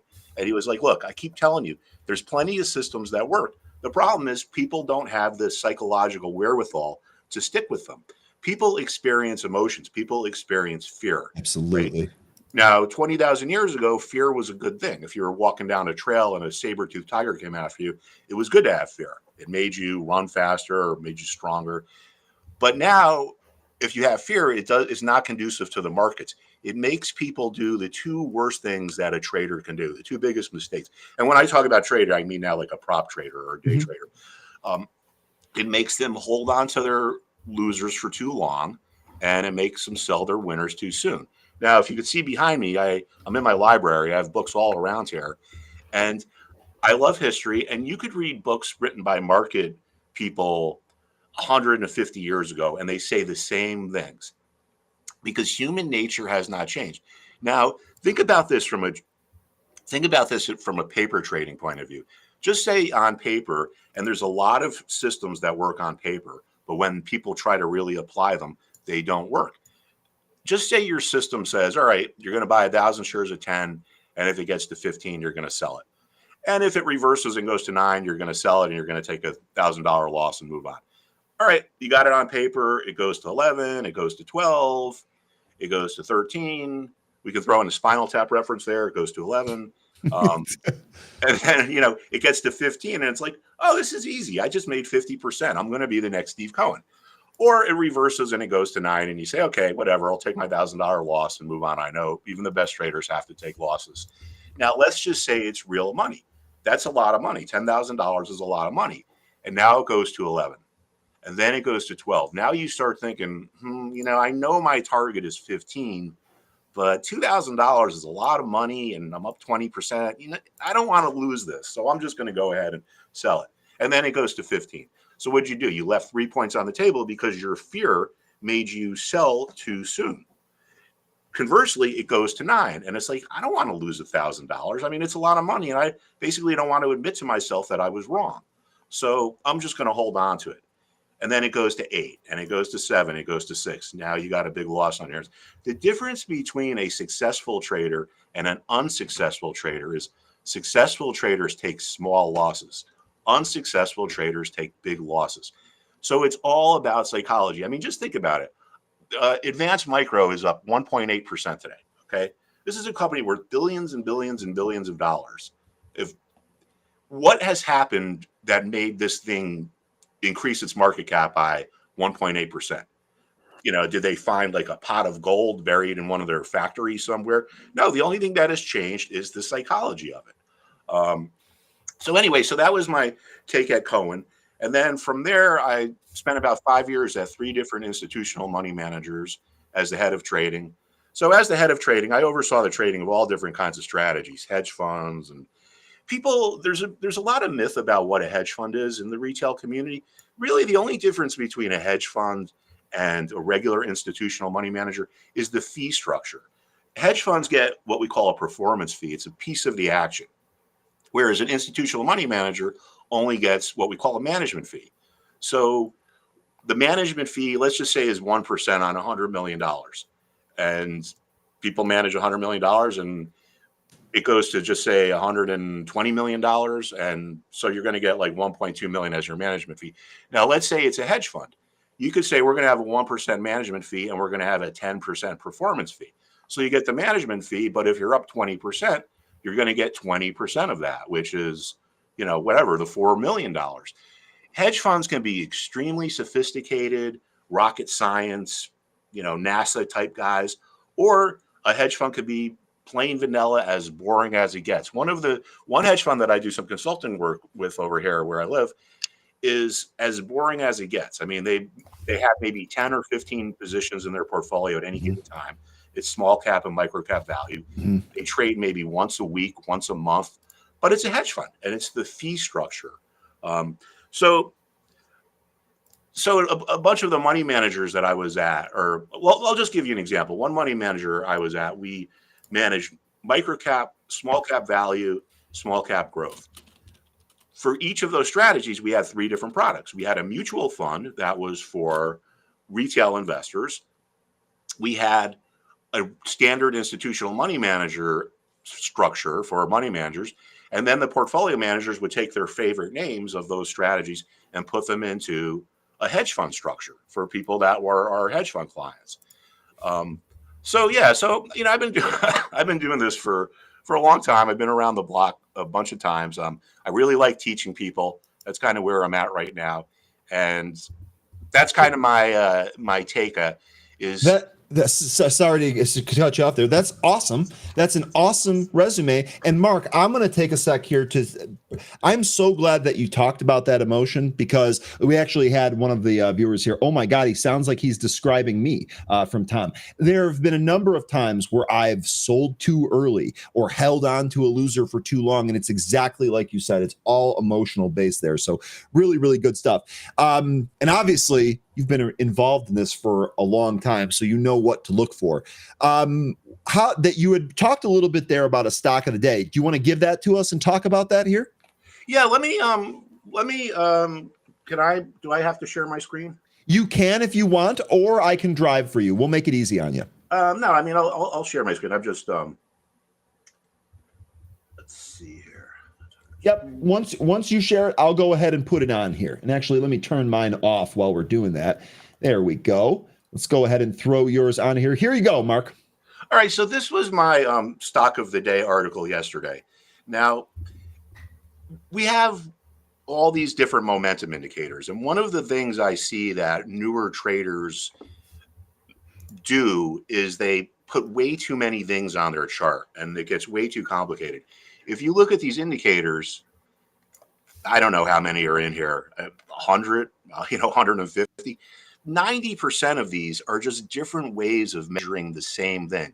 Like you talked about moving average, convergence, divergence, right? So instead of having 10 things on your screen, which is just going to confuse you, my philosophy is just take 2 or 3, maybe 4, whatever, and just really get to know the nuances and really get to master them.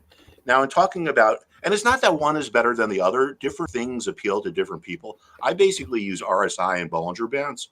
I know plenty of successful people that use MACD or stochastics or whatever. But if we look at this RSI, I want to understand that these indicators all come with default settings. All right. Well, at least as far as I know, they all come with default settings. Sometimes the default settings work really good, and sometimes you can find a setting that works better. Now, the RSI, if the blue line on the default setting gets below this lower red line here, which is 30, that's considered oversold. Why is that the default? Well, I don't know. My guess is the person who invented it, which I think is Wells Wilder, that was just the default setting he picked. Now, look at Fubo. This thing has spiked a lot over the last 8 or 9 months or whatever, and the RSI never got down to 30. If we go into here and we change the default setting and we just kind of bump that up to 35, look what happens. We get the series of really good calls. So Fubo, well, every stock has its own personality. Fubo is oversold when the RSI gets to about 35. It doesn't need to get down to 30. So if you're trading a set list of stocks, I highly recommend that you spend a little bit of time optimizing this stuff. Because if you were trading this on the 35, look at how good your signals would have been. You would have gotten a signal there to buy, there. You just would have gotten one. Now, the other default setting is the time period. So this measures 14 time periods, where we are now versus where we were 14 time periods ago.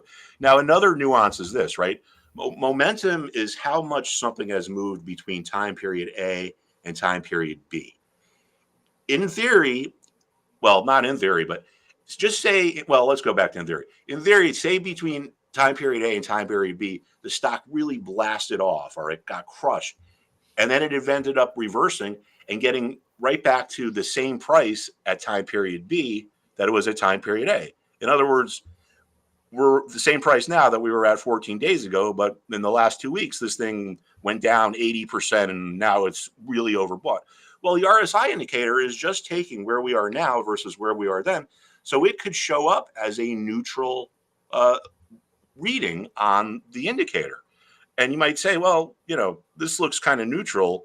But if you understand the nuances, you can understand why it shows that it's neutral, even though it might be really overbought or really oversold. So that's kind of the lesson I wanted to teach yesterday, was to understand that no indicator is infallible, of course, because if it was, everyone would use it. And it's not that there's anything wrong with it. It's just that the way that they're constructed. So if you can tweak these things a little bit, you might end up getting better results, especially if you're someone who's really only trades like a set list of things, like say you just trade Bitcoin or you just trade NVIDIA. It would really probably be a good idea to spend an hour or two just kind of screwing around with some of the stuff here and to see if you could come up with something that gives better signals. And I think this Fubo is an excellent example of it. The day before I did Lennar, we were talking about Lennar recently. I can't wait to see this. Another thing that as traders we have to pay attention to is when things get to historic levels, right? Lennar is as oversold now as it has been since the COVID crash, right? So this is like when something's like, gee, this is the most overbought or the most oversold something has been in 5 years. That's kind of like a wake-up call, because a lot of trading is based on this concept of reversion to the mean. And when something is oversold, meaning it's been forced down, well, let me start again. The vast majority of time, a stock is within what we would call its typical or usual trading range, hence the name typical or usual. If we get below that, we call that oversold. If sellers are really aggressive and so forth, and they push it below that, we call that oversold. The reason why that's important is because there are going to be traders who are going to be expecting a reversion to the mean or a move higher. All right. And they come into the market and it could become a self-fulfilling prophecy. Their buying could push the stock up. So this is a historic, at a historic level. Another thing to point out here is we're getting really close to this level that had been, well, I mean, we're basically at it, at a peak back in July of 23. Sometimes important price levels can stay intact for a long time. It could be months. It could even be years. It's. I mean, we could take a look at Intel or CVS before I'm done, and you can see there are price levels that have been important for 10 years. Now, there's a reason why the sell-off stopped at the level that was the peak. It's not a coincidence. This has to do with what? Psychology. There are people who sold back here who thought they made the right decision and they thought they were the next Steve Cohen when the price went lower, but eventually it went higher. And when that happened, a lot of the people who sold at the peak say to themselves, you know, I made a mistake. If this ever gets back to my price level and I could buy my shares back at the same price I sold them at, I'm going to. So you get remorseful sellers from here placing buy orders over here. And if there's enough of them, like there are in this situation, it creates support. So this sell-off didn't just come to an end here, or at least a pause for now, just by some random coincidence of the universe.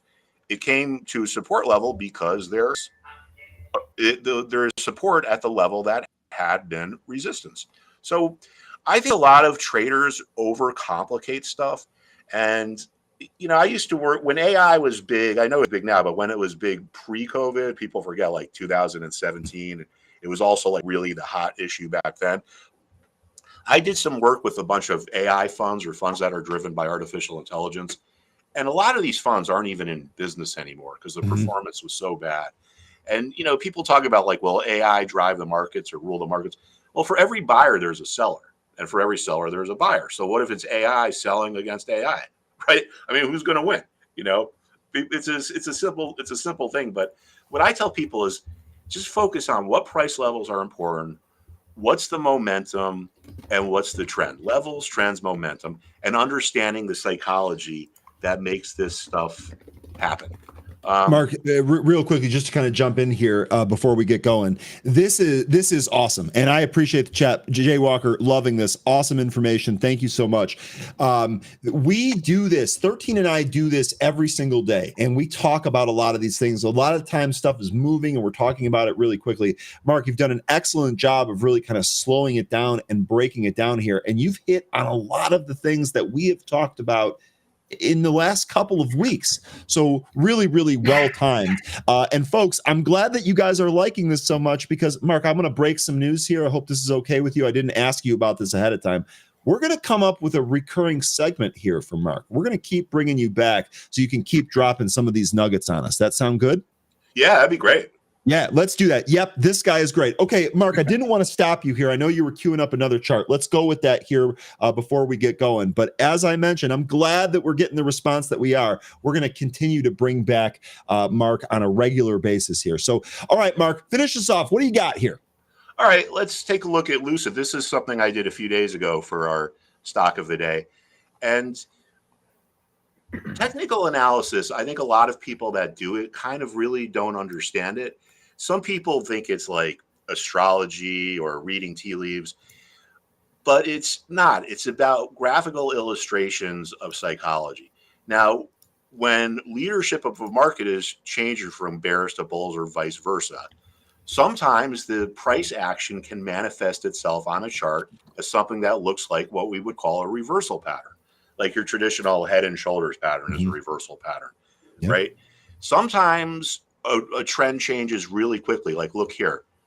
It basically in 2 days, the bears took over from the bulls. So this is something that you maybe call, you know, a V pattern. And you can kind of see the same action here.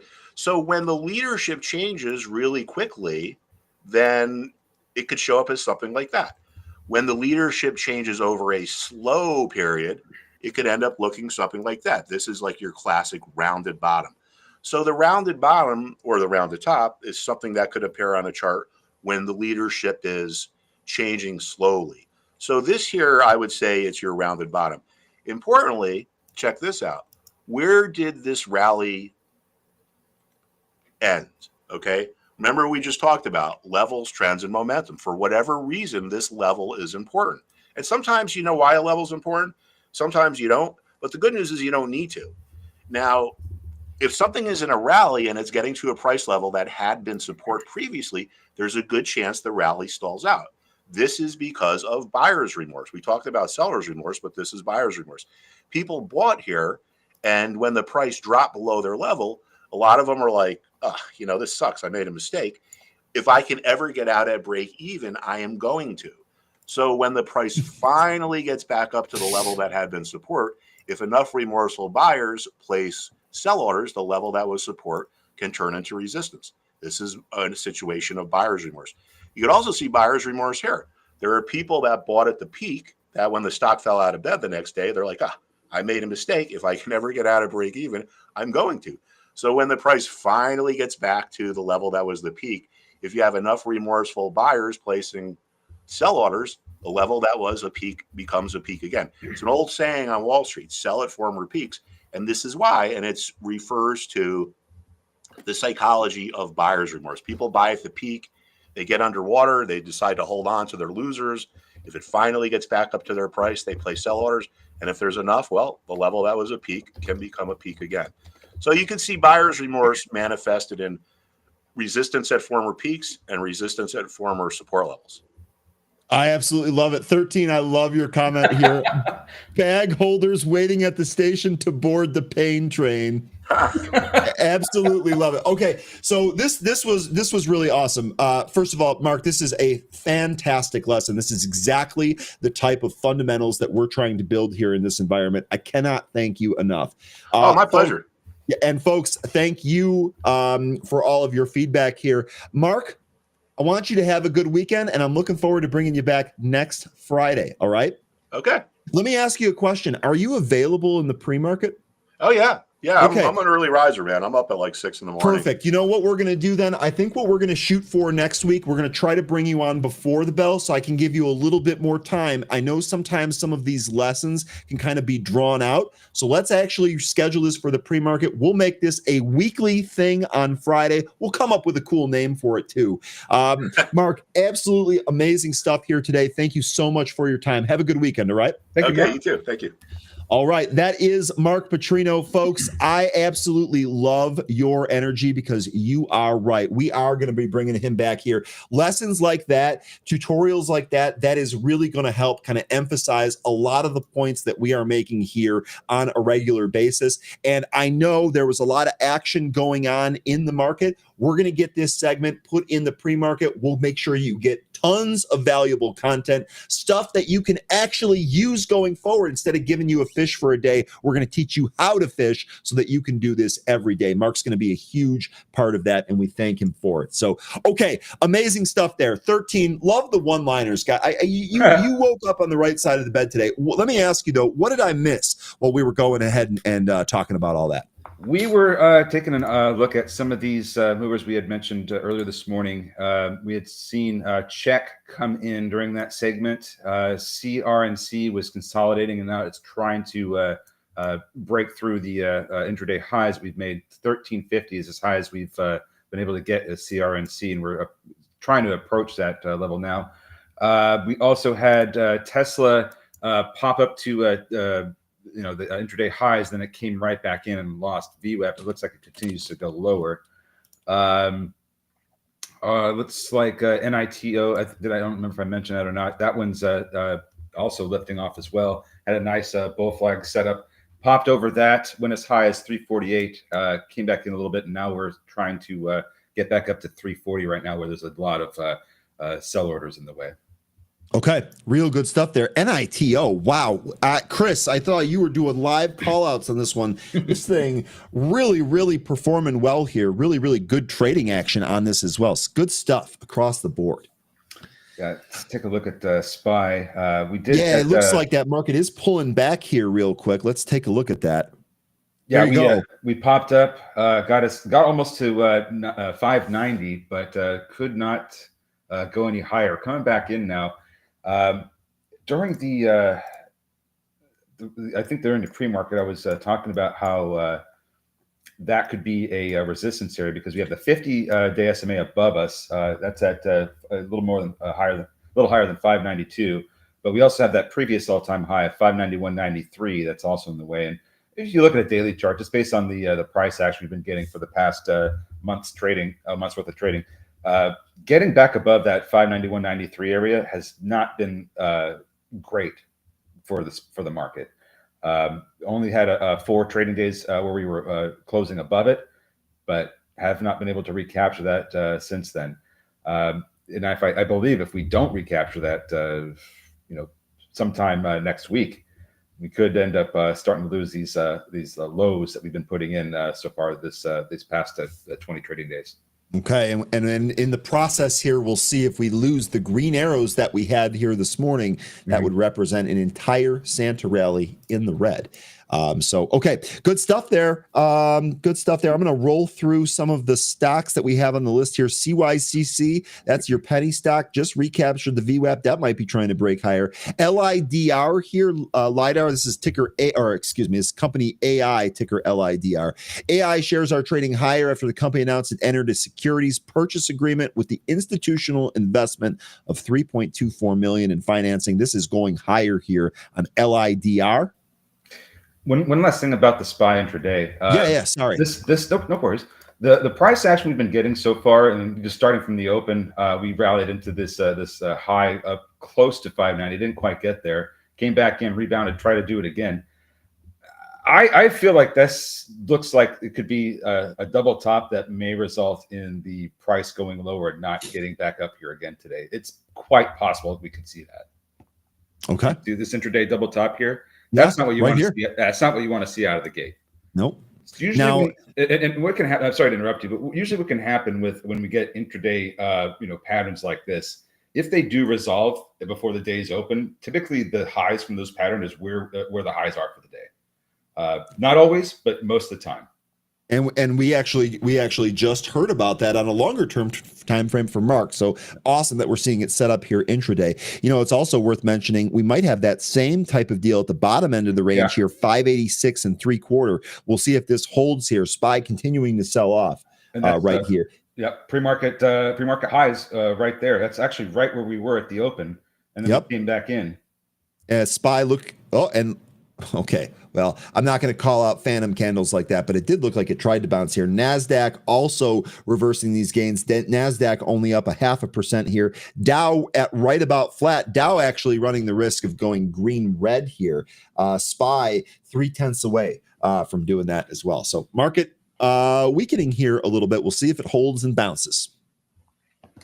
In the meantime, let's see what the movers are doing, because that's where the fun trading is. CRNC looks like this stopped here. 13 seemed to be that resistance there on CRNC. I saw JFBR. This was moving all morning. Saw someone in here mention that this is really, really crummy stock here. This is Jeff Brand's. Jeff Brand shares are trading higher after the company signed a non-binding letter of intent to merge Fort Products with Impact Acquisitions Corp. That seems to be kind of a throwaway PR there, but we'll see. This did retrace almost the entire move. Maybe we get a move back up to VWAP here. JFBR, no position for me. One thing to watch with CYCC, it's been doing this all morning since the open. Once it lost VWAP, it has not had a great time trying to recapture it all morning. So I would expect there at some point to be some weakness. It takes it down below some of these pre-market support levels. Maybe below 50 cents, like it's kind of heading towards right now. But watch for some bottoming, because if the next time it tries to go up to VWAP, it could be more successful. Okay, it's trying to hold here. Speaking of trying to hold here, ONDS has kind of turned around from some of its highs. It's doing its damnedest to hold on to this $3 level here. I do see a bid supporting it. But that could get taken out. Remember, earlier today, we saw a monster offer at $3.25 get eaten by buyers there. So could see the same thing here. We'll see if ONDS holds on to 3. We got our ISM manufacturing data prints. It looks like PMI and prices for December were both higher than expected, while employment for December was lower than expected. Okay, here is your ISM manufacturing PMI numbers 49.3 versus the 48.2 estimate, 52.5 versus the 51.5 estimate. So you're right there. Both those numbers a little hot. ONDS bouncing here on volume. Yeah, just know I was watching that very same thing. And you know what's interesting here? I see a little bit of a trend from the lows here. So if you start with the one that we got kind of out of the gate, 935, that low, draw a trend line through the low at 10 a.m. and draw it to the one we just got. That seems to be a bit of a support trend here, even though it's in a decline. It seems like that is where, when we get these drops, the price finds support and rebound. So maybe that, if you're trying to trade this, that, draw that line. If we get another drop, potentially there's that trend line will provide support and reverse it for your trade. Just be careful, because if we continue with this weakness, we could end up having that trend break down further, and then that would be resistance. Okay. Really good stuff there. By the way, real quick, CHEK kind of has the opposite thing going on as I'm watching this here. I know we fell out of the gate. We recaptured the VWAP. We retested those lows and held them. But if we take a look here at this trend, oh, come on. Up. Hello. Sorry about that. My browser. CRNC popping. Trying to take out the 1350 high. You're too fast for me, 13. You're too fast for me. I'll go to that here in a sec. Real quickly, we kind of have the opposite thing here on CHEK, right? We have an ascending support line that the stock has kind of traded against. We'll see if this ends up breaking or if this can go higher here. CHEK, it's actually still under the VWAP. CRNC was the one that you just called, right? Here you go. Yeah, and I'll tell you one thing about CHEK. If it gets rejected here at VWAP again, I have a feeling that we might see the break of that trend line that was providing support. So here we are. We just popped up to VWAP. If we do not capture it this time, that's what my expectation would be for CHEK, that we break that trend line on an unsuccessful recapture of VWAP. Okay, there you go. I like that you're giving us the call right before it happens. We'll see how this materializes. NITO getting mentioned by several chatters. Let's check in on NITO. N2 off. Looks like this is bull flagging here as long as it stays above $3. I don't think, I don't want to say it is, just because it seems like it's more like it's giving a rounded top. Okay. And because a bull flag we would see a little bit more red candles after that big initial pop. And then it would find some support probably around 280 at this point. Like we saw right in here when it did that around 250. Right. That's a better looking bull flag than what we've got going on here. This looks like this is rounding to roll over. MACD is also giving you that indication a little bit too. So let's say if this starts to lose 3, that might be your indication that this is going to try and get support from either 275 or VWAP. Okay, ARBE getting mentioned here. This popping to the highs, 269. Looks like it's stopping right there at 270. Had some interesting volume here. Volume actually looks good. And yes, Jonathan, you are getting that volume expansion. We're seeing consecutive higher green candles here. Let's see if ARBE can actually bust through that 270 spot that seems to be stopping it here. There it goes. 271. I don't even see a whole lot of size here. I've got a little bit of size there, 275 and 6, but not terrible. CHEK just had a pop over VWAP, still trying to close above it. It's got another 2.5 minutes still. CRNC, there we go. This pushed through that 1350. It went to 1382. Still seems like it has some pretty good, volume, but I don't know if it looks like it's going to need more than this to go higher. I don't think I outlined any levels for this yet, or we just already blew through them. I mean, as far as EMAs go, I have 2472 is the next, EMA that could be a stupid level. It could be one of those dumb levels, but 2167 seems to be the next high to go for if it can get through this consolidation between pretty much right about here where it's at, 1375 and 20. Okay. Consolidation there. We will see if CRNC here can tap 14. Uber is basing. We actually haven't even looked at Uber yet here today.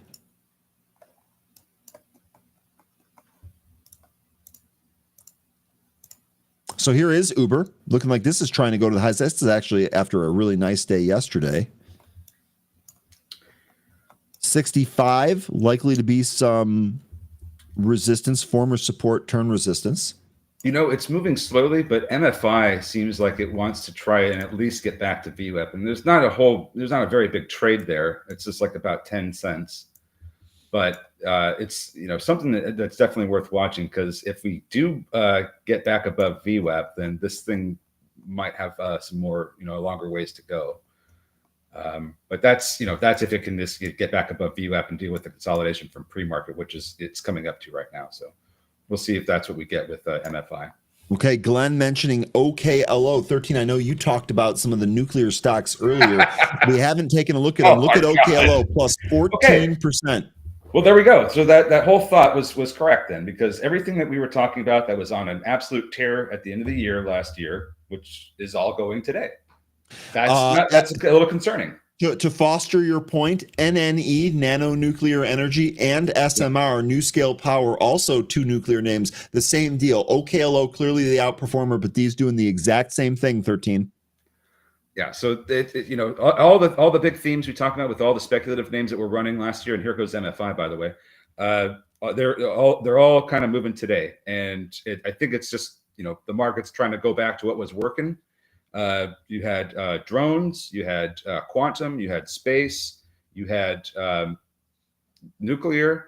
Those were, like, I think the big four that we were talking about as potential themes for 2025, and we're already off to a start with having them get pushed up this morning. Okay, real good stuff. Good mention there, Jonathan Cooper, about the Fed speak over the weekend. I don't necessarily know what they're going to say, and I'm sorry I can't give you more on what on the thoughts of what they're going to say. My whole thought for this year, as far as rate decisions go, I still believe that they're going to pause in you know, later this month when they have their FOMC meeting, and I believe they could pause for, you know, the next several sessions all the way to May or June. That would be my expectation until we start to. So I guess to your point, Jonathan Cooper, let's listen and hear what they have to say about you know, whatever they have to speak on. They may even discuss the incoming administration. So that will be something to definitely watch for. Okay. Diamond Hotline was asking me what my VWAP is for NIT. Let me give them that real quick. Jay, I think Biden made some comments on nuclear credits from hydrogen. Okay, that would explain why we're getting some of that move there. I have my VWAP at 255 for NITO. NITO. Let me bring that up here real quick. Yeah, keep an eye on MFI. We just had a pop over VWAP. It came back in, but it's not giving all of it back. It's actually getting some support close to the 65 EMA. Watch for another recapture of VWAP, because if we do and we hold above that for the next, I guess, 5-minute candle, we might be able to get you know, more upside here. So as far as upside levels go, we have you know, looks like 158 and 175, and that would take us over the pre-market highs. Anne Marie here mentioning that we're going to face a lot of pressure to cut if the dollar continues to scream north. Yeah. I know Jay Rice has been watching the dollar here the last several sessions, so looks like we're kind of watching the same thing. We'll see what we get there next week out of those minutes.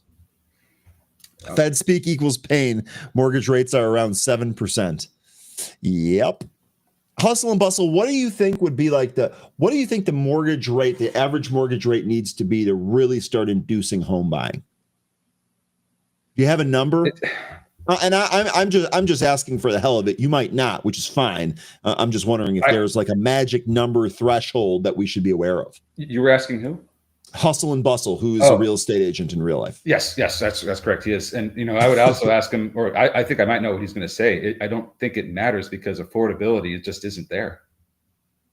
It doesn't matter what the rate is. They still can't borrow enough to buy these houses. I mean, that's what my expectation would be. Yeah. He's a real estate agent. Let's hear what he has to say. You know, I'm with you on that. I'm just wondering if there's a little bit more stats in there. Izzy's guessing 6% here. I think Felicia, when we used to talk to her about this, used to say something like 5.7%. or something around that 3. nature. Lion saying 3. I mean, look, I don't know when we might see. I'll 3% refinance at interest. 3. Yeah, I mean, I look, like I said, the reason I haven't moved 2.625 just financially, it's just not the right move. AJ saying 4%, Envious saying 4%, conditionally accepted, says 3.5%. Hustle and Bustle says, oh, I have the numbers.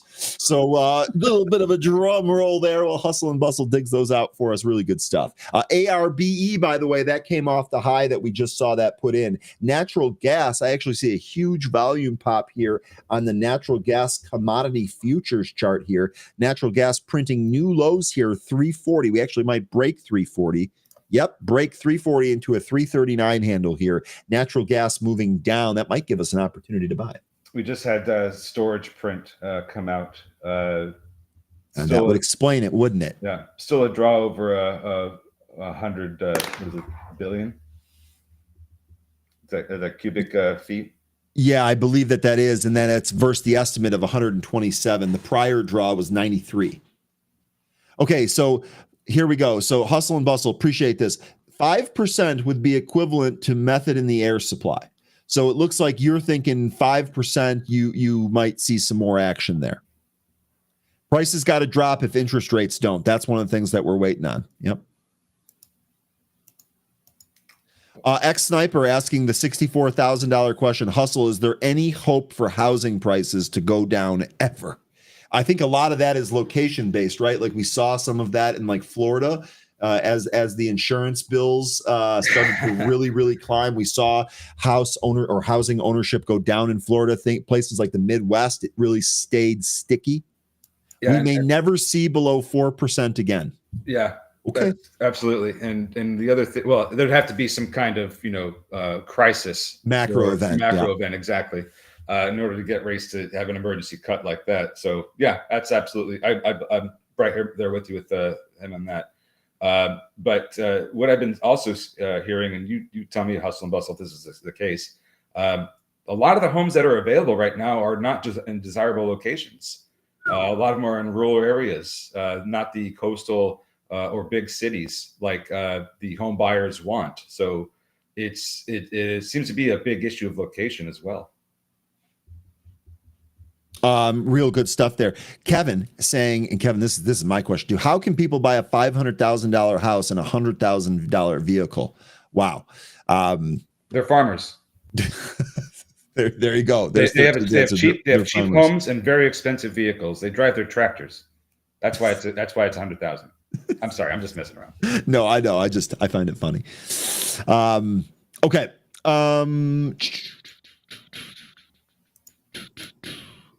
I will get Wisdom saying I'll give loans at 28%. So if you need help, Wisdom's here to help you. And I used air quotes there. By the way, Rivian here, Izzy, you were mentioning Rivian. This is just an absolute ripper here today. Really good volume here on Rivian. Remember, we got delivery numbers earlier that popped the stock here. I'll tell you what, the one thing that the takeaway from this, the numbers are one thing. Talked about how much money Rivian loses here. The volume here today, this is telling to me. This we'll see where we finish here on this volume stick, but so far volume looking pretty good. New highs here, looks like 16 is your area of resistance. We could see a reversal here in Tesla pretty soon. Seems like it's kind of putting in a little bit of a bearish pattern.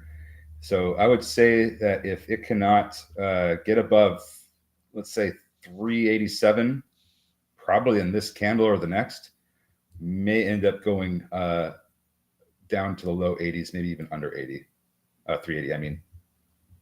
Okay, so you're thinking imminent Tesla reversal right here. Yeah. And then 380 does mark that pre-market low for the most part. Yeah, so we'll see if that's correct, but I think that we may start to reverse here in Tesla and go lower. Okay. This doesn't look very bullish here at this stage. Okay, a couple of stocks I wanted to check in on here. SPCBs, that was super calm. That was a big runner yesterday. It actually moved a little bit more today. So far, holding out in here. Jay Walker, you were mentioning ONDS. Looks like it did hold on to 3. It did hold on to that trend line down that 13 had us draw. And now we are flirting with VWAP here. So let's see if we break through the VWAP, maybe build above it, or does this VWAP stop us and return us to that trend line? We shall see. I have a curiosity now about all this with ONDS. So let me take a look at something real quick, and I'll have you mimic it to see if we are correct. Sounds good. While you're doing that here, Jacob mentioning KITT. This, you want to talk about expanding volume. Boy, is that exactly what we've seen here. This volume continuing to expand. Kit at the highs here. Stock was about $1.50 here, now above 2. Oh, the Trans Am hit the boost, didn't it? I watched a lot of TV as a kid. Anyway, yeah. Look. I mean, look that night, right? Look, I drove a Trans Am. I built an 11-second Trans Am that I drove the F out of. So I love Trans Am. Firebird mentions. I didn't watch as much Knight Rider as you, but that's okay. And I didn't watch it. It wasn't the show of choice either. But when it was on, I watched it because it was a cool car. Brian is asking, does anyone remember the Tesla 2X short ETF? Isn't that Tesla Q? Isn't that the one that Graph was talking about yesterday? Graph? Either that one or isn't it TSLS, or am I wrong? Well, there's probably multiple houses that have it. TSLQ is the Trader 2X short daily ETF. You said the TSLS? Yeah. That is the direction. Okay. Tesla Bear 1X short. So this TSLQ is going to give you 2X leverage on that. Okay, so as far as ONDS goes, let's do it. Try drawing this trend line now. Keep the one you have there for the bottom, but here's one for the top. Start at the candle at 8:35 and draw it through the candle at 9:35 and keep going. That could be a resistance area. So here's your 8:35 candle. Yep, that peak there. Here's your 9:35 candle. We could be trading into a broadening wedge. So that's what I'd be watching for here. If we can get through this consolidation that we're coming up to right now, it starts at about 325 and ends at about 335-ish. Then I think we could hit the top of that wedge. Okay. That'll be something to watch for. That would be, and the top of that wedge could be a really good, it'll be a breakout spot or it's going to be a resistance area, and that would be a good spot to sell. Okay. Real quickly, Market Sniper here is saying that KIT, the Knight Rider Trans Am, is the second coolest car ever. I speak trader, Market Sniper. I know what you were saying. The DeLorean being one, of course. So we get a DeLorean mention. Let me ask you a real quick question here. Hypothetical, non-market question. What if they remade the DeLorean now? They are. You spoiled it. I was going to try to drum up some. No, it's okay. It's okay. I was going to try and drum up a little bit of excitement because I just saw on Twitter that there was. Let me see if I can find it here. I just saw on Twitter that they are going to make a new DeLorean. By the way, on CNBC, for any of you that care, I don't know if this really means anything for a trade. They are interviewing the Turo CEO. I can't hear him, but it seems like he is answering every single question they have about the investigation into the trucks being rented from his company. So shout out to him for going on and answering some of the tough questions. I can't hear it, but I'm judging by the body language and the chirons here that things are going well. Okay, new DeLorean. Let me see if I can find this here. I hope this DeLorean actually, has a better weight to it and also has a better engine in it. Thoughts? It looks like a car I may have seen before. I'm trying to think if I want to compare it to maybe the way an Aston Martin looked. In one of their previous iterations. It looks great though. The Goldwyn doors are awesome. Look, I am definitely a car nut. I'm a car nerd. One day I will have one of those absolute beast Corvettes. That's on the list. But let me tell you something. The way that this car looks, this looks sick. Now, hopefully it's a better quality car than the original DeLorean, which was a rust bucket. I think the side panels were actually made out of stainless steel, so the thing would rust easily. Oh yeah, but oh man, look at this car. Yeah, it looks cool. I mean, I like the way the hood looks with the intakes. Yeah, and I love the light bar, the LED. That looks like a lucid light bar, doesn't it? Dude, yeah, it does. Yeah, it does. Oh, okay, I got to stop looking at it. I'm gonna get excited here. Yeah, so Lord knows we don't need me to be overly excited, do we? Cooler pushing up here, by the way, coming up to the intraday high of 365. trying to see the other side of that. Let's go. I'm going to look through some of these other ones that we were talking about earlier. It looks like okay. Yeah. While you're doing that, give me 1 sec here, Sure. 13. Looks like MFI also got some support and tried to push through VWAP again. Not successful yet. Went right to the highs it made when it was going over the VWAP about 15 minutes, 20 minutes ago. Some other ones that we're looking at here, CYCC, multiple VWAP rejections going lower, probably going to end up getting some better support around 50 cents. SES, not looking great either. ONDS, right at VWAP. This is one that has not been having a great time getting above VWAP after it broke down beneath it at, after the opening bell. Has not been able to recapture, but if we get some volume expansion here, we could see the other side of VWAP. NITO, that had a high of intraday high of 348. That's coming back towards its VWAP. MACD is indicating this looks like this could end up going lower. Check. This one popped through its VWAP and has held, and it's still holding VWAP right now. We have some other EMAs coming up to provide some support. If we can get some better volume expansion here, this could go higher, but it needs to happen soon because it's which ticker? VWAP. This is CHEK, right at VWAP right now as at support. Needs to turn around and go higher, otherwise we're going to lose VWAP here. All right, we'll see if that trend line ends up coming back into play on this as well. Speaking of the opposite trend line that we talked about when we talked about this one, here's your ONDS. Look at that. So far, we stopped at the VWAP. So it looks like some of the levels that we've given here have been pretty good. ONDS actually looking pretty good here today. Here's that CRNC. We talked about this, kind of trading up here, and this actually broke back down to one of those consolidation areas, still hovering around 13. Izzy's mentioning BLDE. Blade Air Mobility. This light volume, but this at the highs here. You guys are talking, oh, you know what? We haven't looked at MicroStrategy. I know MSTX getting mentioned here in the chat. MicroStrategy held on to 300 and is trying to move higher here, 316. I hope I'm pronouncing your name correctly. John, JHAN. I don't know if it's going to hit $5 by the 17th. Let's see here. I'm just going to take a look and see if I can give you a better answer, because I really don't know, to be honest. It seems like it's trying to curl back up and go back up to where the highs were on the 27th of December. I just don't know exactly how long it's going to take to do that. You have 2 weeks. I think that's probably a better question to ask somebody who's better with options, because I don't know if it's going to get there, and I don't know where you're at with your calls, how much you are paid for them, or if that's what you have. But to answer your question, I'm sorry, I just can't say for sure if we'll get there by that specific date. It's possible. Seems like it was just there 5 days ago, so it seems reasonable to expect that it could get back up there. But you just don't know what's what the market's going to do, especially next week with the start of all those wild news catalysts. So go ahead. I was going to say, John, don't worry, I got an answer for you, and we're going to bring on the special guest to get you that answer.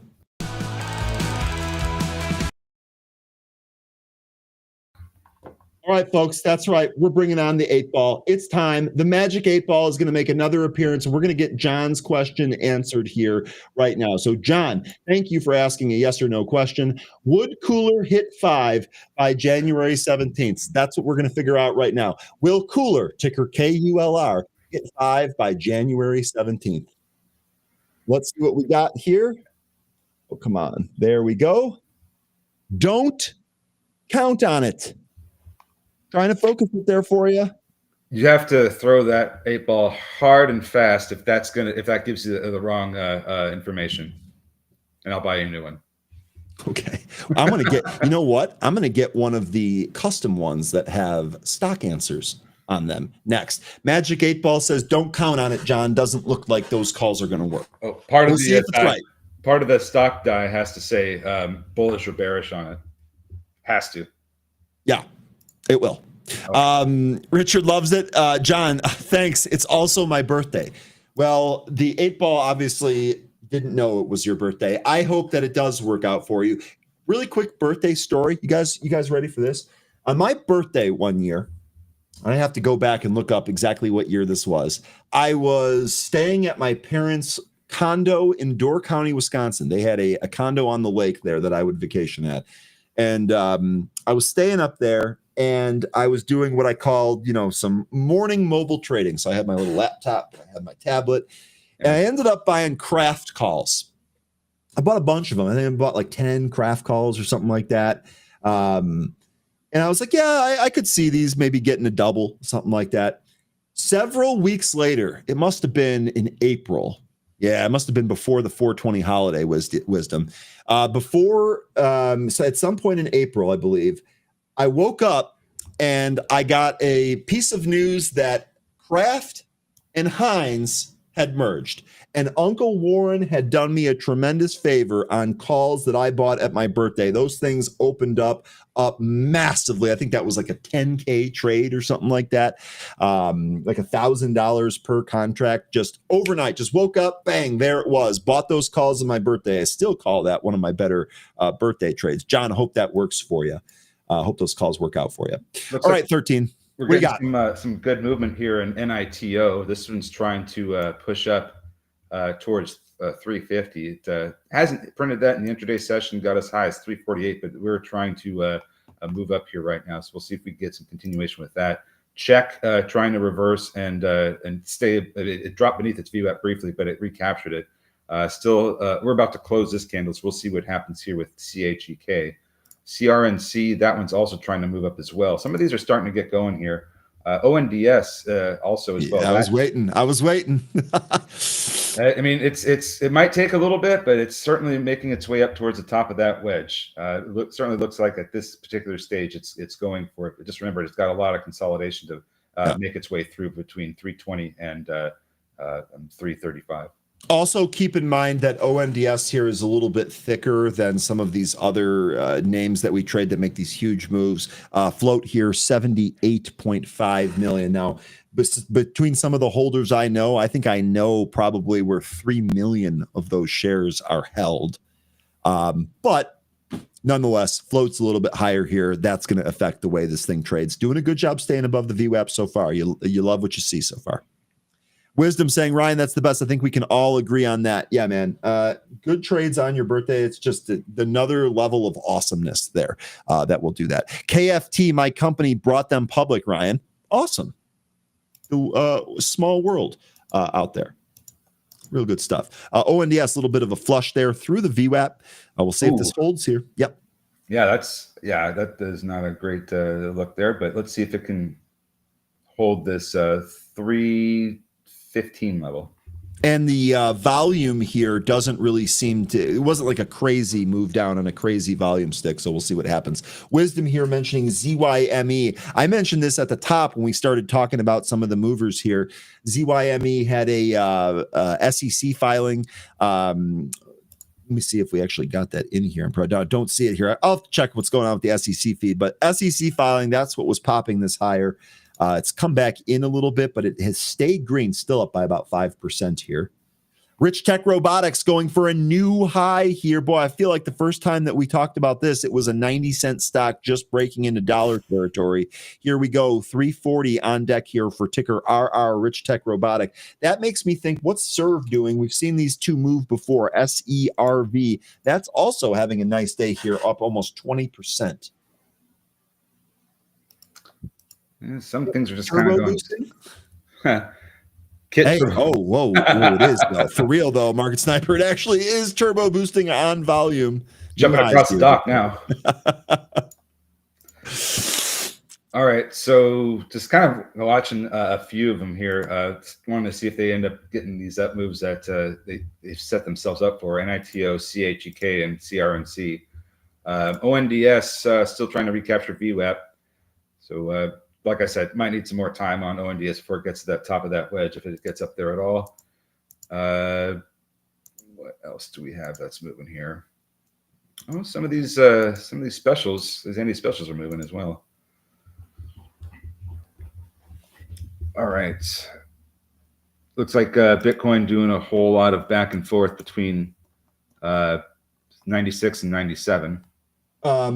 Real quick here, Bitcoin future. You know what? Let me go to the spot price because that's going to make that's going to mean more here. Real quick, Bitcoin. Look, remember I was setting this up here. Is Bitcoin going to trade into this head and shoulders setup? Is it going to do it? You tell me, folks. I drew it here ahead of time. We'll see if this actually ends up filling out.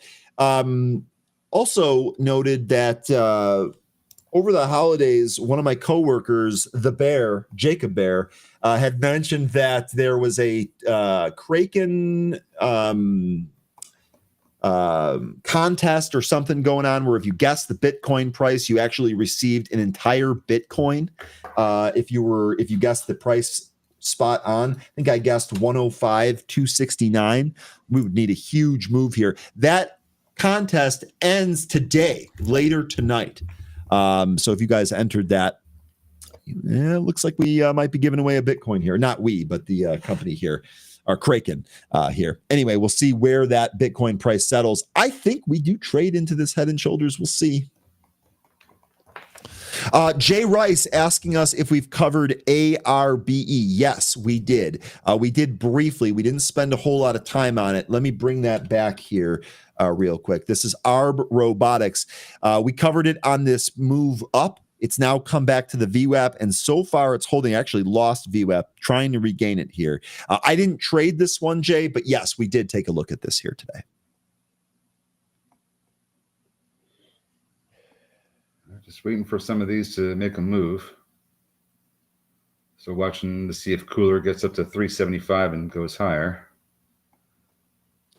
4D imaging radar solutions, enabling driver assist systems while paving the way for fully autonomous driving. Okay.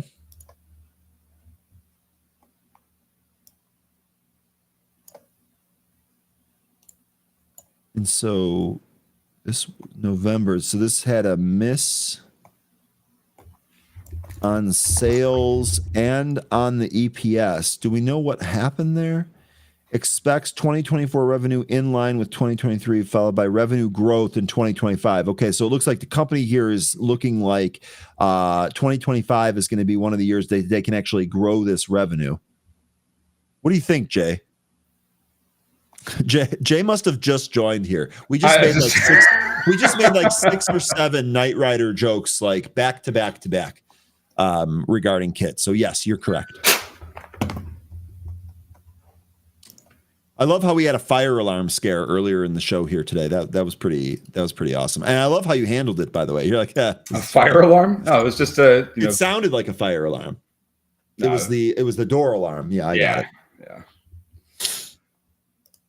Man, if it was a fire alarm, I probably wouldn't be here right now. No, I mean, look, we're all glad it wasn't a fire. Let's just throw that out there. Let's put positive vibes into the universe.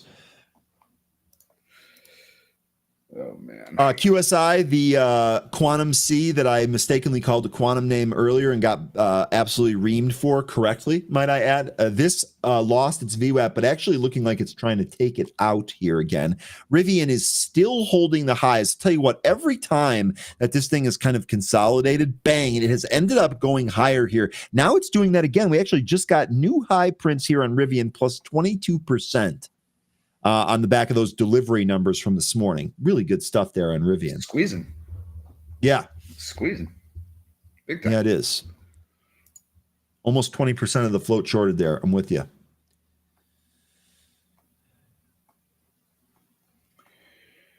Yeah.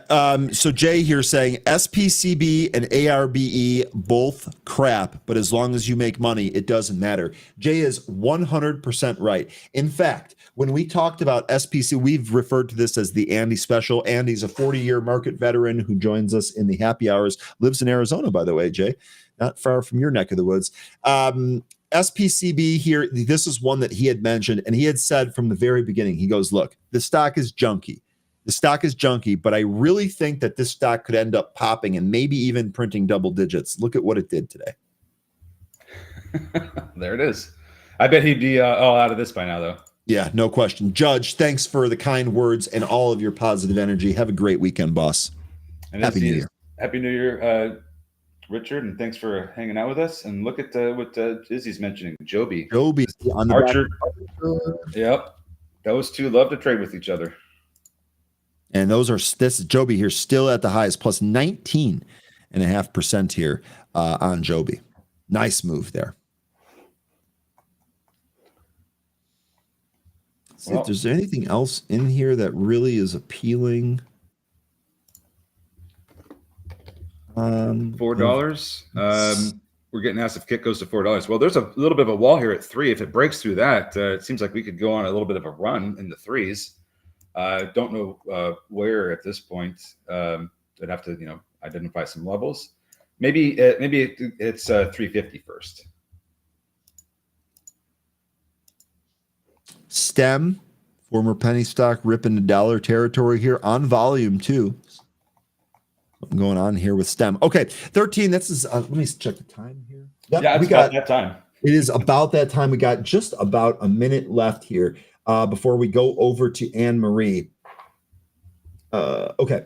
Looking good here. Okay. So, any closing words here for the group? 13. Well, today was certainly better than yesterday. It seemed like there was a lot more to trade. Sure did. A lot more opportunities. Let's see if we can continue that next week. Everybody have a wonderful rest of your week and welcome to 2025. Keep in mind with all those, volatility events that are coming up this month, probably going to get a lot of opportunities, but that could also mean a lot of ups and downs. So let's put our cautious helmets on, our hard hats, and get ready to go to work. I'll see everybody on Monday. Have a wonderful weekend, folks. Okay, really good stuff this week. 13, as always. Have yourself a great weekend. Keep those alarms in check, and we'll see you on Monday, my man. Take care. Take care. 13's departure leaves room for Anne Marie Baiynd, so we're going to go ahead and get you those juicy options trades right now. Let's bring her on. Anne Marie, how are you doing here this morning? Happy Friday. I am doing great. I need some sleep, but I'm doing great. Okay. I know how that goes. What was that? You're coming back from Europe, right? So what is that? Yeah. 9-hour flight against the jet stream plus probably a stopover. I'd be tired myself. Yeah. Okay. Well, you're a champion for being here today and for going over some of these things. Let's dive right in. I absolutely love that you were in the chat earlier, already getting some of the names. So as you had already discovered, we do have some names that we want to start off with here. Where do you want to start? Let's start with Carvana. Okay. Perfect. All right. So let's take a wide angle look here, and we'll start with the weekly chart. I think that's pretty important right now. And I have drawn my boxes. We were looking at Carvana a while ago. And now here it is again. You can see something really interesting on the social sentiment. It just spiked dramatically. And it's because of, hey, listen, today, full disclosure, this was the first time I listened to your show from beginning to just about the time I came on. And you do just an incredible job. But you brought up this information about, was it Heisenberg that put an article Hindenburg. out? Hindenburg. Yep. Hindenburg put an article out, and they are a very influential group. And so one of the things that we want to take a look at is why and what might happen next. And so I drew these boxes for support and resistance, and then the breakaway that took us 3x up, and then it's moved back. And so now the halfway spot between the breakout is where it's stalled. So two things could happen, right? We could go up or down. Oh, thank you, Captain Obvious. So the question is, does Hindenburg have enough strength to really deliver a high impact reversal here in Carvana? And is there a space for a put butterfly that might actually work? And so that's what we're looking at. Now, you could say, well, Anne-Marie, it really did bounce off of that halfway spot. right there, just really, if I eyeball the 50% of this line, it just came under it and it immediately recovered, but we're underneath the moving averages. We've got a downward sloping Keltner band. So we're pretty sure that the bounces are going to fade in the near term as people just, they're like rats on a sinking ship. They're just out of there. And so my suspicion is the put side is going to be really interesting, and it might be exceptionally cheap. So first thing, for the person who goes, hey, I don't like the directional trades, just show me something where I can collect premium and I'll be in good shape. This is the short iron condor with the expiration of February, 220 to 230, 150 to 140, gives us almost 50%. Oh my God. Right? Yeah. Normally I look for 20%. This has given me 50%, and it looks pretty good. Yeah, it sure does. Look, Anne-Marie, is there any way we can make the numbers bigger? I can read them out here, but yeah, this is definitely tough to see. Let's do this. Let's do it. Let's do larger and see how that works. Is that better? Yeah, sure is. All right, fantastic. Okay, so the fact that we can get almost half of the spread gives us a lot of room to sit around. And what you really want to do is make sure if this thing loses 150, you're going to have to really pay attention to it, because if it loses 150, it's probably going all the way to 130. Now you can roll the contract, but I would say that's going to be a number to really, really watch. I'm not sure under the weight of that article that it's going to be able to get back up over 220. Now, let's say that this absolutely starts running to the downside really hot, okay?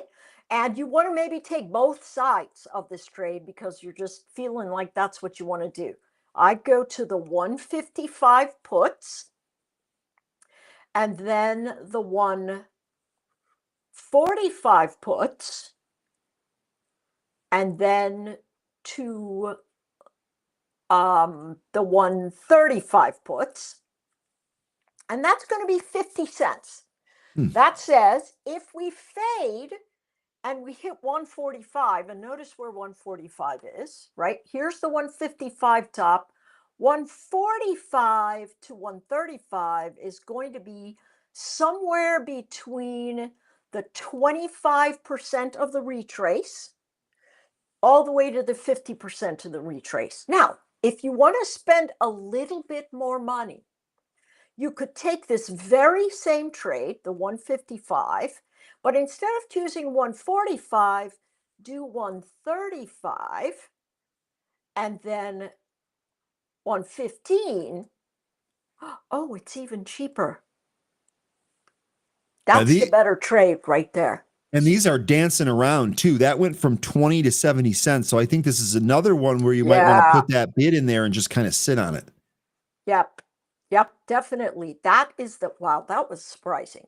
That is the better trade by a long shot. That's the better trade. And so leave it in there. That tells us that if it fails, you're going to be in really great shape. And if it goes all the way to 135, which is the middle of that box, it's a $2,000 event that you're getting in for $54. Yeah. Pretty good risk to reward there. Look, I got a quick question here from Voodoo. Sure. I was wondering if you could address. Voodoo says, Anne-Marie, I was going to ask you about a put butterfly on Carvana for one that expires on June 25th. Now, the numbers that he used on this were 125, 115, 105. So it looks like a $10 spread there. But he looks like he's choosing the June contract. So I didn't get anything else in the question here. I guess I would start off by asking you, what do you think about June versus February, which is the trade that you just outlined here?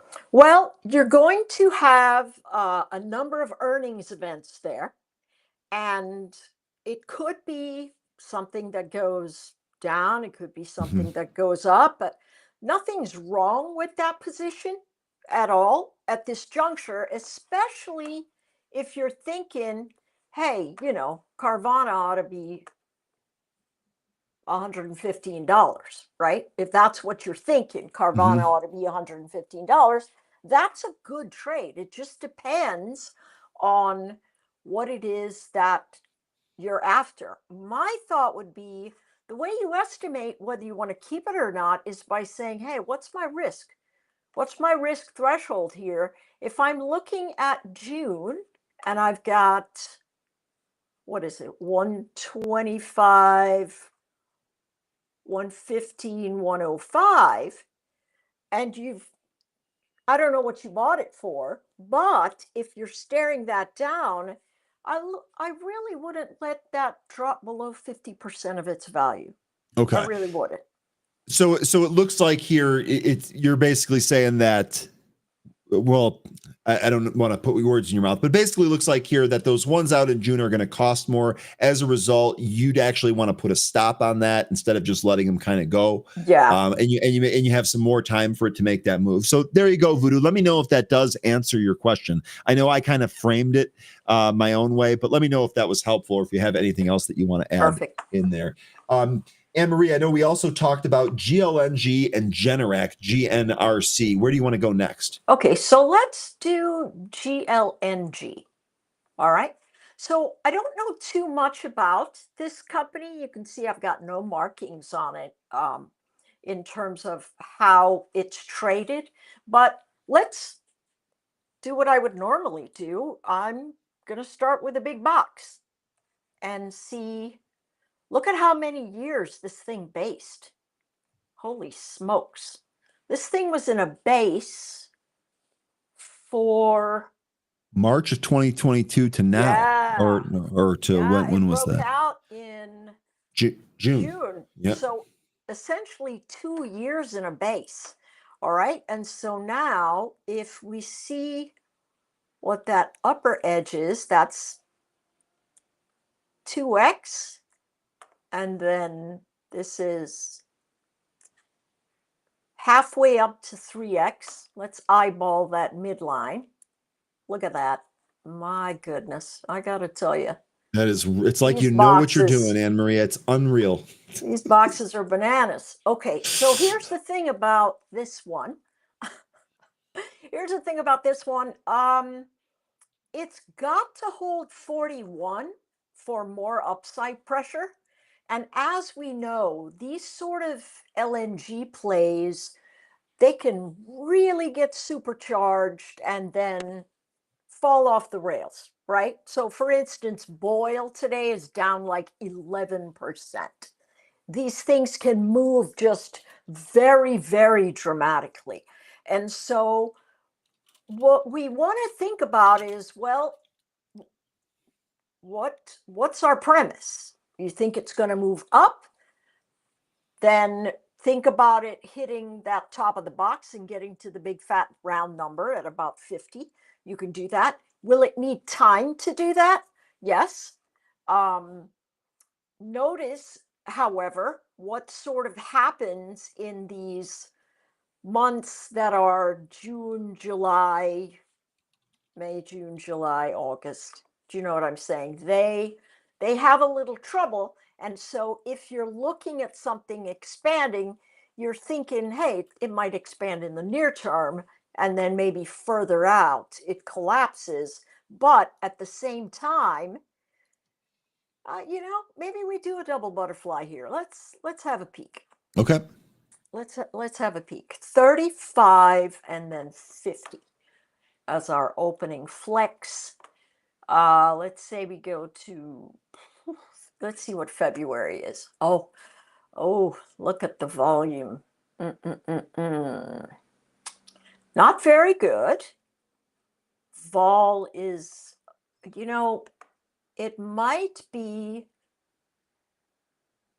something as simple as a strangle into the end of February.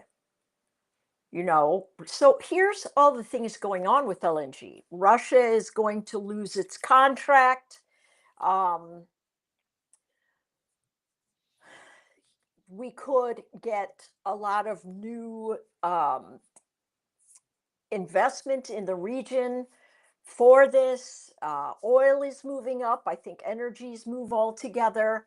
So there's potentially room here. It might not be March. It might end up being, it might not be February. It might end up being March. So the question is, if you go in with a strangle here, is it better to do something like sell against one of these upper numbers? So instead of 50, you buy the 45, but then you sell the 50, so it's not as expensive. But my thought is, something straightforward like 55 and 35 going to give you the better bet for there from a strangle perspective, because there's no volume here. This is really, really tough.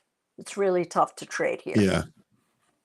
Yeah, it's a bummer sometimes. We think we got some really good chart Yeah. setups on a ticker, and then the option chain just doesn't have enough volume to do Yeah. that. That's you know what? That's a really good thing to keep in mind here. I mean, it seems like, especially with these or with really any of these option plays, especially the multi-leg ones, you really do need the volume for trading there. Otherwise, you're just not going to be able to get these 100%. things filled on your end. So Exactly.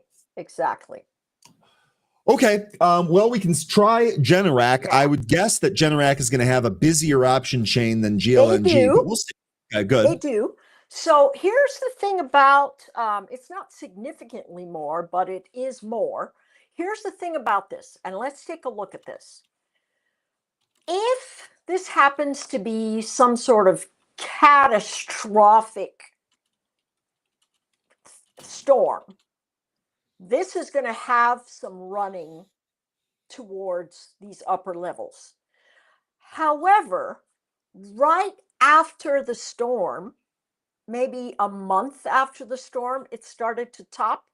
So could we see people buying into this storm? Yes, that's what I think they're doing. I think the 150 is a kind of important area to have a bounce. And so the question is, if we get this storm like it's supposed to, we really don't want to hold it for too long, so we can see where it might go. So maybe 170 on the call side.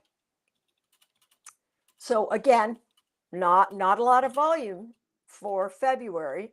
So we do 170 to 180 to 190. It's $1.13, right? So that's, I think that's a little expensive just going in one direction, because I've got downward momentum and downward slope and downward Keltner bands. And so it feels like that upward pressure event might be hard to get to, right? My thought is it would be hard to get there to the 170. It's got some room to go there, but it's just as easily able to head down into, 135. And so let's take a look at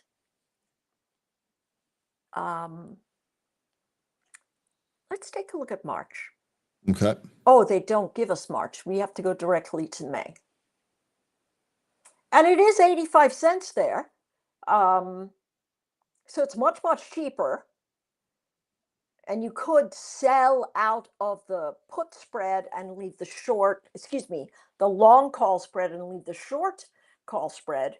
But if you're in February and you're thinking, all right, people are going to run this up and then it's going to collapse, the put spread from let's do 140 instead of 135. We'll do 140. Whoopsie. Let's do 140 to 130. to 120. That's also 85 cents. And that says, hey, things could fade back into that range. I also, this was one of those charts, it looks like something's going to happen, but they haven't brought out March's option chains yet. And moving into May, it just feels like a short event, a short iron condor might be a better bet. So like 185 to 190 and 135 to 130. Oh, I can't do both of those, sorry. 135. Let's do 140 to 135. Oops. Minus 140 plus. I gotta buy that. Yeah, and it gives me, a little bit more than 20%, actually about 30%. So that might be the better bet there in terms of just taking a look at this, because we can clearly see that it's going to sell off sharply after the run-up. Not sure why, but that certainly is what I'm seeing. Okay, real quickly here, conditionally accepted is asking, what's the delta on that condor? It does look like it's still a little difficult to see the numbers, but that's okay. We'll repeat it for you. I appreciate you reaching out and asking. What is that? That looks like 11? Yes, but that delta is for 10 contract. That's for 10 of them. So the delta is actually about 1 for what we are looking at. There you go. Conditionally accepted. Yeah. There you go. Okay. And actually that is easier to see. All right. Big Bees, real quickly, big shout out to Anne Marie. That DE strangle is working. Many thanks. About to turn it in. It's up 67%. So there you go, Anne Marie. Looks like another member here absolutely banking off that John Deere strangle that we put on here, ticker DE. Okay, we were talking a little bit about energy earlier. We definitely have another time. We definitely have enough time for another trade. Easy for me to say. Tom here from the chat was asking about XOP as it fits into the energy theme. Is that something that maybe we can take a look at? Absolutely. Absolutely. We actually have a trade sitting in here. We have a call butterfly that has been doing fairly well. We got it down here. Actually, yeah, we got it. Yeah, that's about right. We got it right around here at that 130. And so here's why I like XOP. Let me show you. So this chart literally was in a base, a sloppy base, we can say, but it's in a base since it recovered this price action at about 125, right? The fade below that is almost $10, but every time it went there, people bought it up in a snap. So we know that if it gets down here, it's going to be a very solid reversal space. So my thought would be it continues to trade the range up into 150 or so, and then we get some sort of event. And that event is going to push it back up into the 170, 180s. So if you're thinking to yourself, what could happen here in the longer term? Could I position myself to make some really big gains further out? And so we can look at it near term and we can say, hey, this is me making the butterfly into 2 spreads. Okay. We can say, hey, we've got this sort of motion where we've got a long action event. In the near term, we could choose, if we wanted one, we could choose 140 to, oh, we won't get a ton of premium here, 150 to 160. Maybe instead of February, we'll go to March, right? It was March about the is, same price, it looked like. yeah. So let's take it out one more time. Yeah, that's expensive no matter what, but we're only $5 away from the actual price. So that's the reason it's that expensive. So let's go back to March and let's choose 145 to 155 to 165. It's $1.08. Now my thought is once it gets up past that 150 area, it's really going to start to move. And so my goal, notice what I did here is a 1x3x2 for this one expiring in February. Maybe in March we consider something. If we say, hey, we may as well go big or go home. And so maybe we choose 160 to the high up at 170, trying to get it, and then we do 180. That's only 10 cents. And so my thought might be, hey, if we think this is going to run, better to go cheap than to go in any other space besides cheap in this space, simply because it could fall off a cliff very easily. So this one is probably a lottery ticket, Yeah. but it's very cheap. You can buy 5 of them. Upside is going to be $5,000 less the $20, the $100 that you might spend for it in the long run. Put it in the queue for 12 to 15 cents, maybe, and see how that goes. If the chart fades, it would be a chance to go long again, because this chart has held this line in the sand for almost 3 years. And so that's really what we're looking at. I don't see this moving down unless we have a monstrous market crash and people are just liquidating. Okay. All right. Real good stuff there on XOP. Let's see. We got 4 minutes left here. Was there anything else that you want to cover? Or Well, earnings season starts again Okay. next week. First one on the horizon is Delta. We know that Delta is very likely the activate. It's very likely one of the best of the US carriers. And so the question is this pullback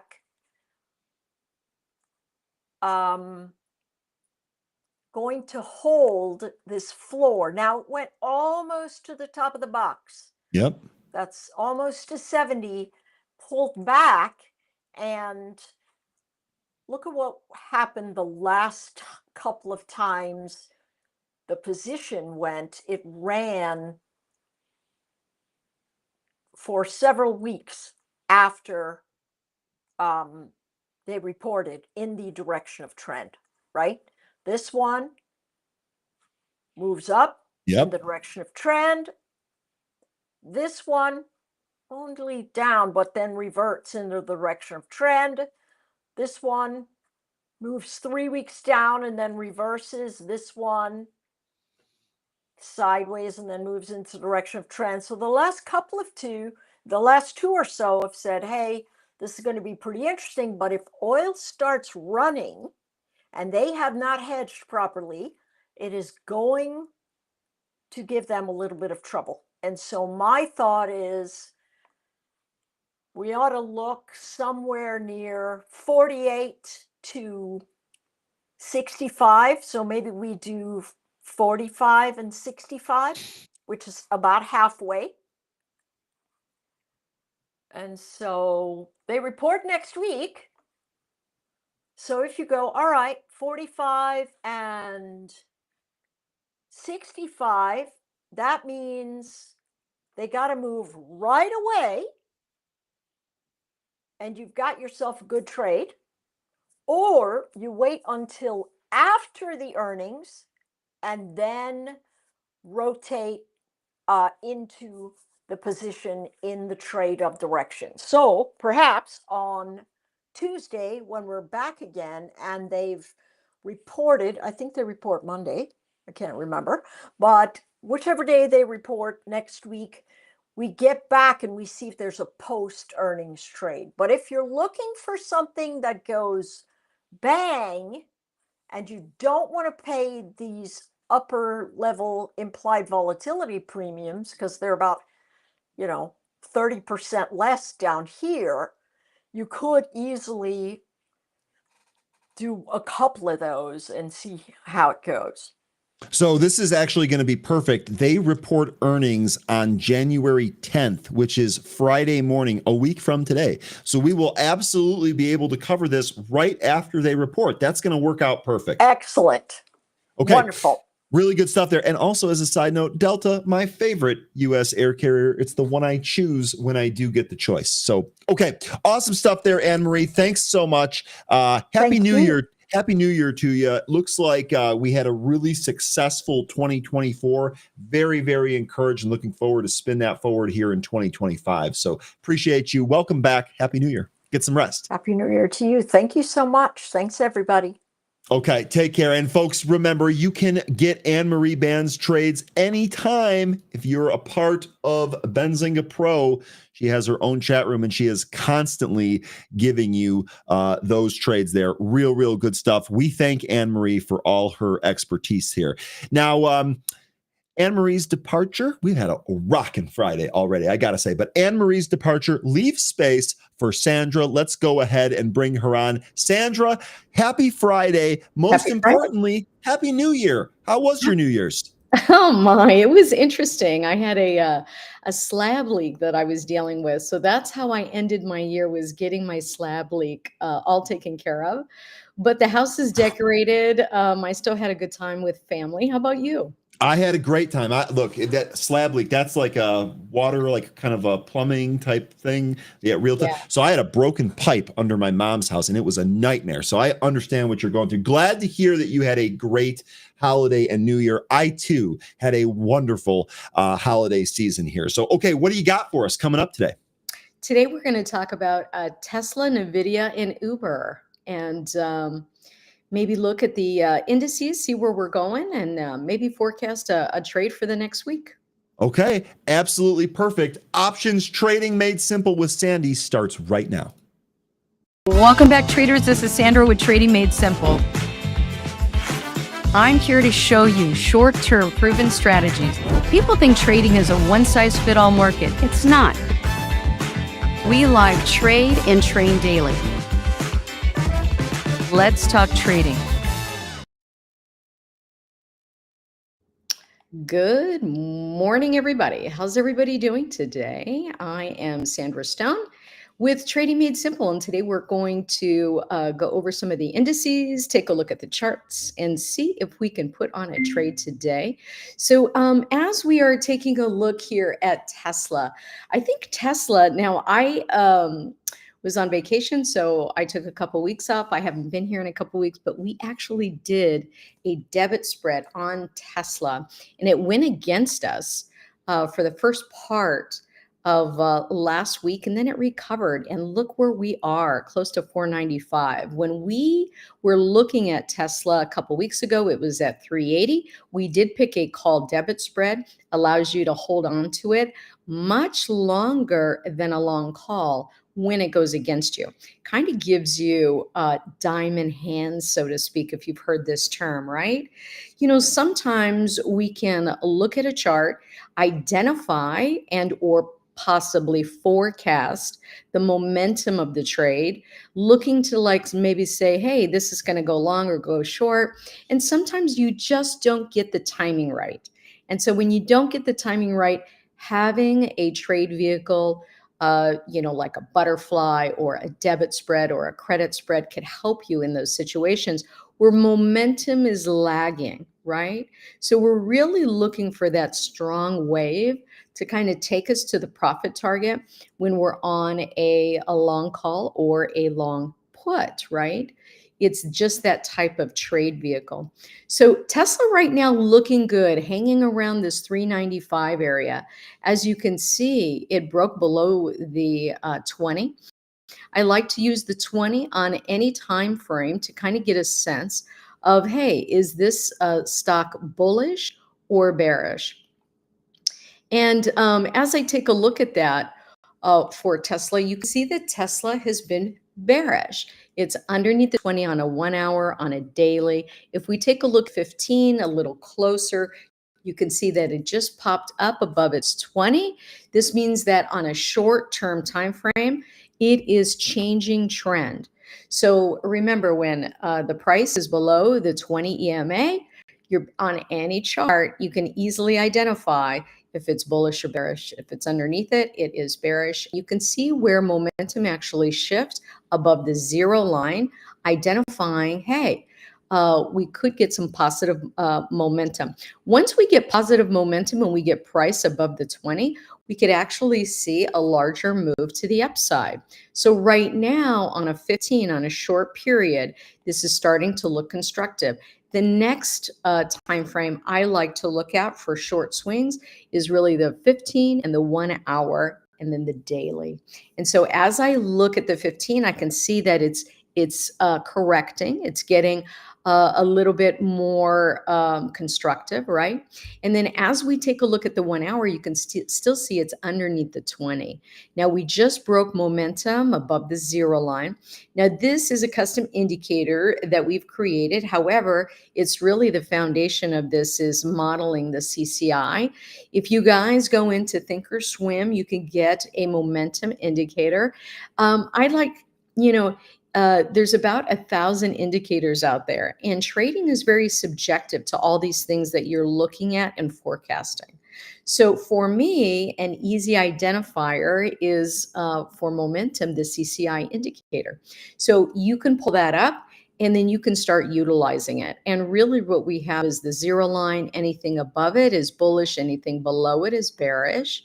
And we're really looking for momentum, strong momentum. So here I'm looking at a little bit of weak momentum here. And the reason I say that is you can see that it's cresting over the 0, but it really hasn't made like a push to the upside. And we really want to see an erect push to the upside versus this kind of, curve getting close and staying near the 0 line. So as I look at this energy, because that's really what I'm doing is just looking at the energy of the momentum on a 1 hour and looking at it and saying, look, we went up $17 today. I'd really like to see price pop above the 20. And then I'd like to see momentum get stronger and head towards that 100, not kind of hang over to the 0 line. When you can see momentum shifting to the upside, then you can really gain confidence by the supporting evidence that you're seeing. That's what this is, right? We all talk about confluence. Well, this is really just supporting evidence to help you with your decision making on forecasting where a stock is going to be going next. So as we see this, we say, okay, if we can get a Tesla above this 20, we could have a play to where, well, its last pivot low was at 415. That gives us a lot of room for next week, actually. So this actually looks nice. And you can see for the last 4 days or so, our momentum has been terrible, right? And so this has been a short for the last 4 days. And so oftentimes when we get a correction, that correction doesn't last as long as the same period that we were going up. So if we had a nice bullish trend for, let's say, 2 or 3 weeks, typically speaking, we do a pullback, it's much quicker. And this is where this ideology of, hey, when the market is bullish, we're going up a flight of stairs. And when the market is bearish, we're taking the elevator down, right? So when you think about that and you're looking at the chart and you're trying to identify, hey, how long is this pullback going to last? Well, think about that analogy, right?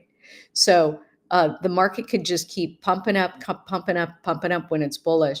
But when it's bearish, it goes down fast, and then we typically recover, unless, of course, it's going to be a bigger move than just a standard 5-10% pullback. And that's typically typical. Now, we didn't have that Santa rally, did we? We were really expecting that. Looks like Santa got beat up in the market. So not this time around. But you can see how, people, we kind of use what has happened in the past to kind of forecast what's happening in the future. But that doesn't necessarily mean, hey, what happened in the past is going to happen this time around, right? And so I think this was an excellent example of that. People were really pumping up that Santa rally. We really didn't get it. So as we are starting to pull back, we are making a correction. Now, oftentimes when you have this period where you're, bearish, you'll typically see price come up to a resistance level and then pull right back down again. It's not until we actually break a couple of these resistance levels that you can really see the trend change. And you're really starting to see trend change on a smaller time period. And now we're really looking for the trend to change on higher time periods. So we see it change on the 15. I'm looking for now the hourly. I need price to stay above that 20 on an hourly, and then I'm interested. Could you create an alert right here on Thinkorswim? Just right click it around where the price is, which is 397.87. You can round it up to 398 and say, hey, if this gets above 398, I'm certainly interested in maybe a short-term swing trade. And when I look at a short-term swing trade, I'm thinking like, 3 days to 5 days, 2 days to 5 days. That's where I kind of use that weekly contract the following Friday, right, to get into a trade. Because that's really nice, because you're looking at the charts on a shorter term, but you're letting that swing target play out. So that really is like one of my favorites. So I see Tesla recovering here, and I would like to see it above that zero line. Now, if we take a look at how momentum looks on a daily, right, it looks weak but correcting. So this has a lot of room to really go and need to make, right? I mean, it needs to pass above this negative 100 line. It needs to get to the zero line, and then it needs to break above that. And still on a daily, right, if we were looking for, let's say, a couple week momentum to the upside, we really need price to get above again that 20. And to me, that 20 is just acting like resistance. And you can see where this trend pivot line is has already kind of identified our last resistance zone that we broke through, which was once acting as support, is now, right, going to be resistance. So the 20 acts as resistance, as well as this vertical trend line. If we can get above there, we could see higher prices. But as of right now, looking to see if we actually make a correction from here, or are we going to continue lower? Because what's the other flip side of this? If we can't break above the 20 and it's acting as resistance, what happens after it acts as resistance? Well, we start to head lower again, right? So here on Tesla on a day chart, you can see we have higher highs, we consolidate, another higher high, a higher low, then we have a lower high, and now we have a lower low. So you can see how we were doing this, right? And now we're kind of doing this. We're doing the opposite. So now, if the 20 here acts as resistance, this is going to be a lower high, excuse me, a lower high to only do what? To possibly make a lower low. Okay. So either that or we do a double bottom, and then we try to change the trend again. Sometimes if you can know what, step 1, 2, and 3 is of how price actually works, it can allow you then to think through what your plan of action is going to be so that you can set it and forget it. Now, I've been a trader for over 20 years, 25 years, actually. I'm getting older and older as I speak. And when I think about, how trading has changed, it's remarkable. So the fact that we can do so much more as a retail trader in front of our screens and really automate our trades, right? So even though I've been trading all this time, automation really in the last 7 years is really is really kind of keeping up with the bigger institutions. And the bigger institutions have been doing automation for a really long time now. They hire the best of the best coders so that they can create algorithms that trade for them. So in retrospect, the retail trader is the last that is still not using automation as readily available as the big boys. And so I really got into automation about 7 years ago. And that's really primarily what I teach is automation on Thinkorswim. And so if you go to trademadesimple.org, you can read more about it. But really, I think that the tools that Thinkorswim has, or maybe IBKR, they're really starting to identify that, hey, you can do your analysis just like what we're doing right now. You can pinpoint trigger levels, and then you can say, hey, you can program right into the computer. It doesn't take very long. Hey, when price gets above this level, I'm in for a long call, or I'm in for a debit, a call debit spread as an example, to go into a bullish direction. And you can utilize the same support and resistance that we're talking about today as levels that, hey, if this breaks, I'm out of here. Or I can use a trail stop and say, I want my trail stop to follow price as it's going in the right direction. But as soon as it hits a certain amount, I'm out. And that's how you can protect yourself, right? And still keep your risk low with the probability of hitting those higher targets for like a swing trade. Now, you can utilize automation on day trading as well. The targets are always smaller on a day trade. However, the fact that you can actually utilize automation even while you're scalping, sometimes blows people away. So I look forward to hearing about your journey through automation, and let me know if you have any questions on that. So that is Tesla. Let's take a look at NVIDIA. So NVIDIA now, looking good, breaking out of some consolidation. Let's take a look at it on a smaller time frame. This looks really nice. So you could see where, let me just go back here a little bit on a 15-minute chart. Let me go back here on an hourly. And then you can kind of see for, we were kind of consolidating there. We were rising, consolidating, we fell, consolidating some more, fell with the market. But NVIDIA looks so strong. And I think one of the reasons NVIDIA looks so strong is if you're looking at option flow, you can really see NVIDIA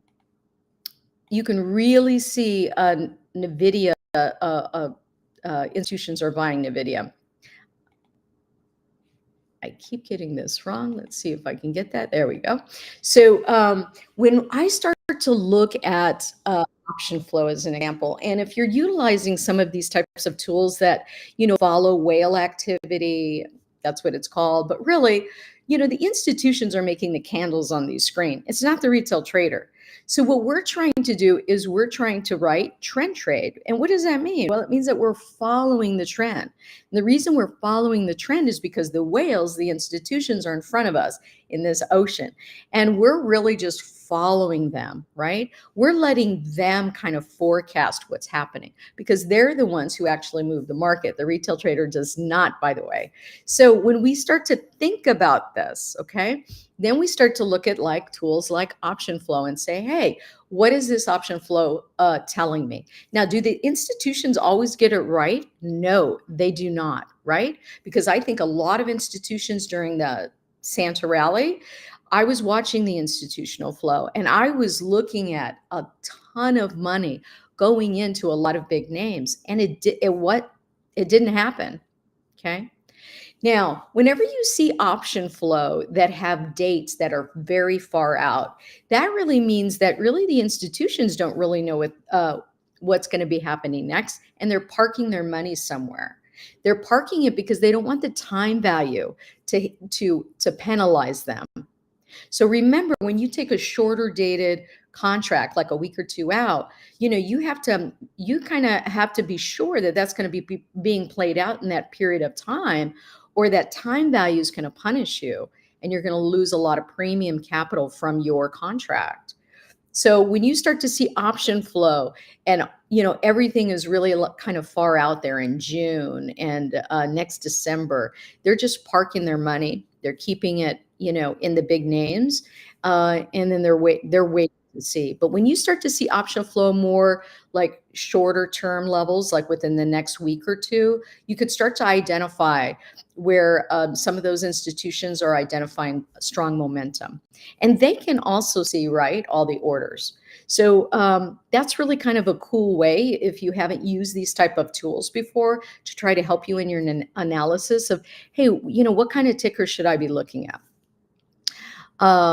So as we take a look at NVIDIA, you can see on a 1 hour, it looks really constructive here. We broke out of some consolidation bands here on a 1 hour, which is really positive for today. And we basically made a new high. So this was the last pivot high, this dotted green line. And so we made a new high today. So this is supposed to act as support, right? So as long as NVIDIA stays above 141.82, we could be going higher.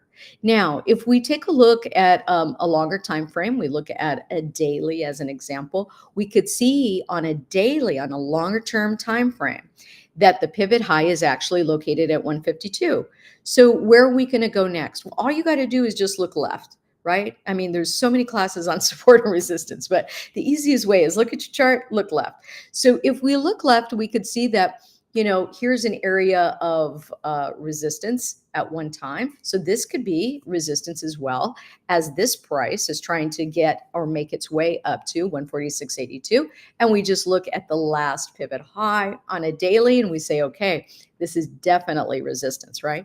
So if we break through 146.91, thereabouts, these are always like zones, not fine lines, we can then make it to 152. So I think NVIDIA actually looks really strong here. So many days, and even though the market went down, I think NVIDIA held up quite well. And I think it's because of all the institutional flow. So what's the institutions doing when the market's going down and they're buying? Well, they're buying at the lows. So think about that for a moment. I know it's hard for the retail trader to maybe buy longer dated options because they're so expensive, but really that time value is helping you buy a position low so you can wait out this kind of storm. And if you're not going to buy the position that far dated out, just think about a different type of trade vehicle like that debit spread. Usually, gosh, it's so much cheaper than buying a long call or a long put. So as we take a look at NVIDIA, I think NVIDIA looks really good here on a daily. I think it still has some more room to run. On an hourly, it looks good. And then let's look at it on a shorter level, still above the 20. Now, whenever you get too far away from the 20 on a short time period, or even on a longer time period, you can expect, right, a reversion to the mean, because, the way that, stock charts, if you ever take a look at them, they don't get too far away from the mean. So whether you're using Bollinger Bands or a set of 3 type of EMAs, it's really up to you what you can follow, right? But you don't want a whole bunch of spaghetti on your charts to just confuse you. So as we look at the reversion to the mean, you have to think, okay, there could be a pullback here. So as an example on a 15, I would be concerned if we broke through this little area of consolidation today, broke below this, 142.80 area, because if we did, that's a level right now of support. And if we break through that, where are we heading to? We're heading to the 20. And then we'll go from there. I really like the curve of this momentum. You could see that we popped up today, and then we're coming down. It's kind of resting as momentum is resting, as the energy of the price is resting as well. Consolidation. What ends up happening after consolidation? Accumulation or distribution. We're either going to go bullish or bearish after this consolidation period on this time frame. And you could look at the chart on any time frame, and the analysis is the same over and over and over again. So you can always, learn the basics like this, and then just think that it's not any different for any other time frame. So the longer time frames is like a big map, and your shorter time frames is like you're looking at you're identifying streets and neighborhoods. So you're looking at a bigger view versus a smaller right now view. And so that's how I would describe this. So as long as momentum stays above zero, I think we can go higher on NVIDIA. I'm really liking NVIDIA for maybe a trade for next week. And then let's look at Uber. I've been waiting for Uber. Ah, boy, finally. So let's take a, didn't get the timing right. In a sense, I did, only because I got long dated contracts. I think they were out in June, but was looking at this downtrend for Uber. And now we finally can see that we broke above the 20 here. We broke above some consolidation yesterday, and now we're getting to above the 20, which is great. If we could stay above that 20 and it acts as support, oh boy, our next level is 66.98. And after that, well, we just keep going up where you see these bands are, right? You just keep going up to where there's other levels where prices hit it and, couldn't break through it. And so, you have another level here and you have another level here, but then, where are you heading to? The last pivot high. So looking on that as a daily, this is looking constructive. Could be a nice break to the upside. Let me just take a look at this. And as we look at a weekly, you could see how price came down to this vertical trend line, and then we stabilized. So this could be the start. And so you could just look at this trend line and say, that's holding as support. As long as we don't break below that, this could be constructive on a weekly, right?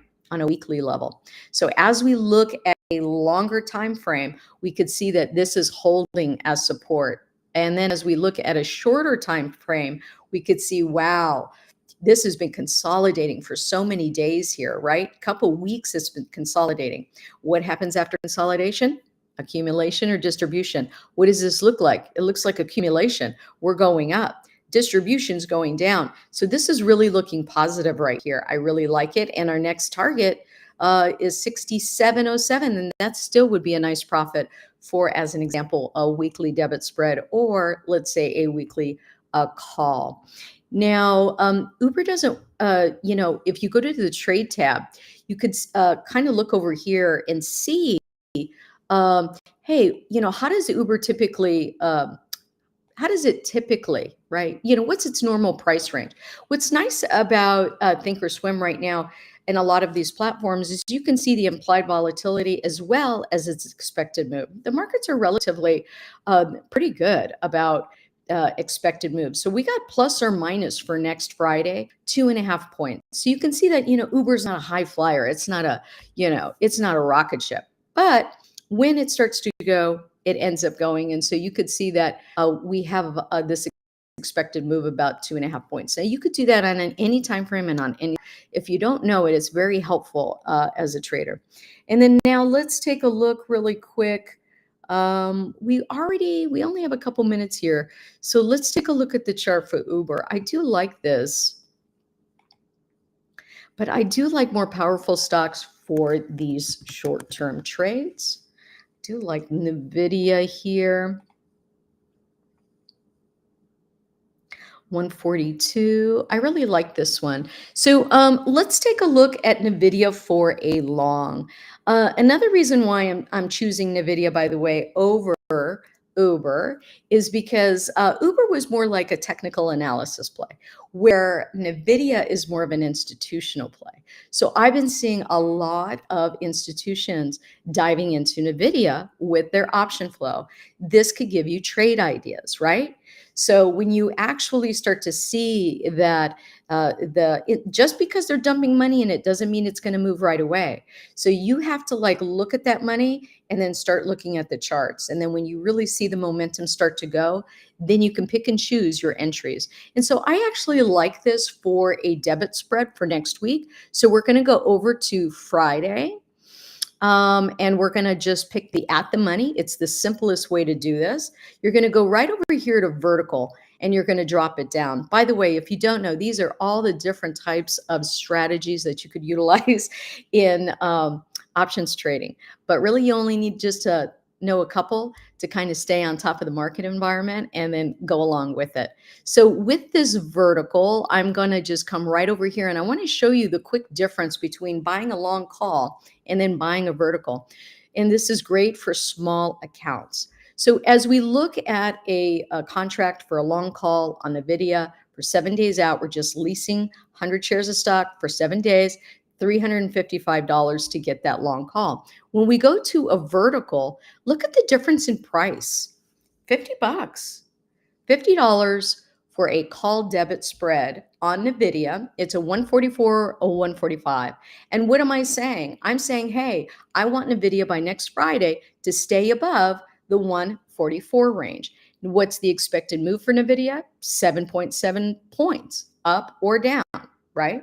Now we have identified on the chart our support and resistance. We could utilize that as a stop loss, or we can just say, hey, 50% loss, 50% profit. That's when I'll start to exit this position and look for more take profit areas if I have enough contracts, or just cut it at 50%. And that's what I typically do. So here, since it's, I'm going to get, you know what, let me just get 5 of these. I don't want to make you think, you know, based on what your portfolio balance is the way that you identify how many contracts you're going to take. So you get to identify, you're only using 1 to 3% of your portfolio value, right?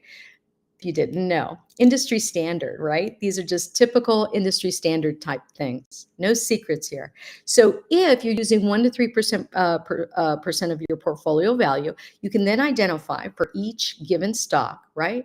Okay, well, how much is that based on my portfolio value? And then those are how many contracts I'm going to take, or shares if you're buying stock. And so this will help you then, so that when a position loses, but yet another position wins, that the value of those are comparable in your portfolio to make up the difference. So think about that. If you have any questions, let me know. I'm going to go ahead and send this through. And thank you guys. I hope you guys have a great weekend, and we'll see you next week.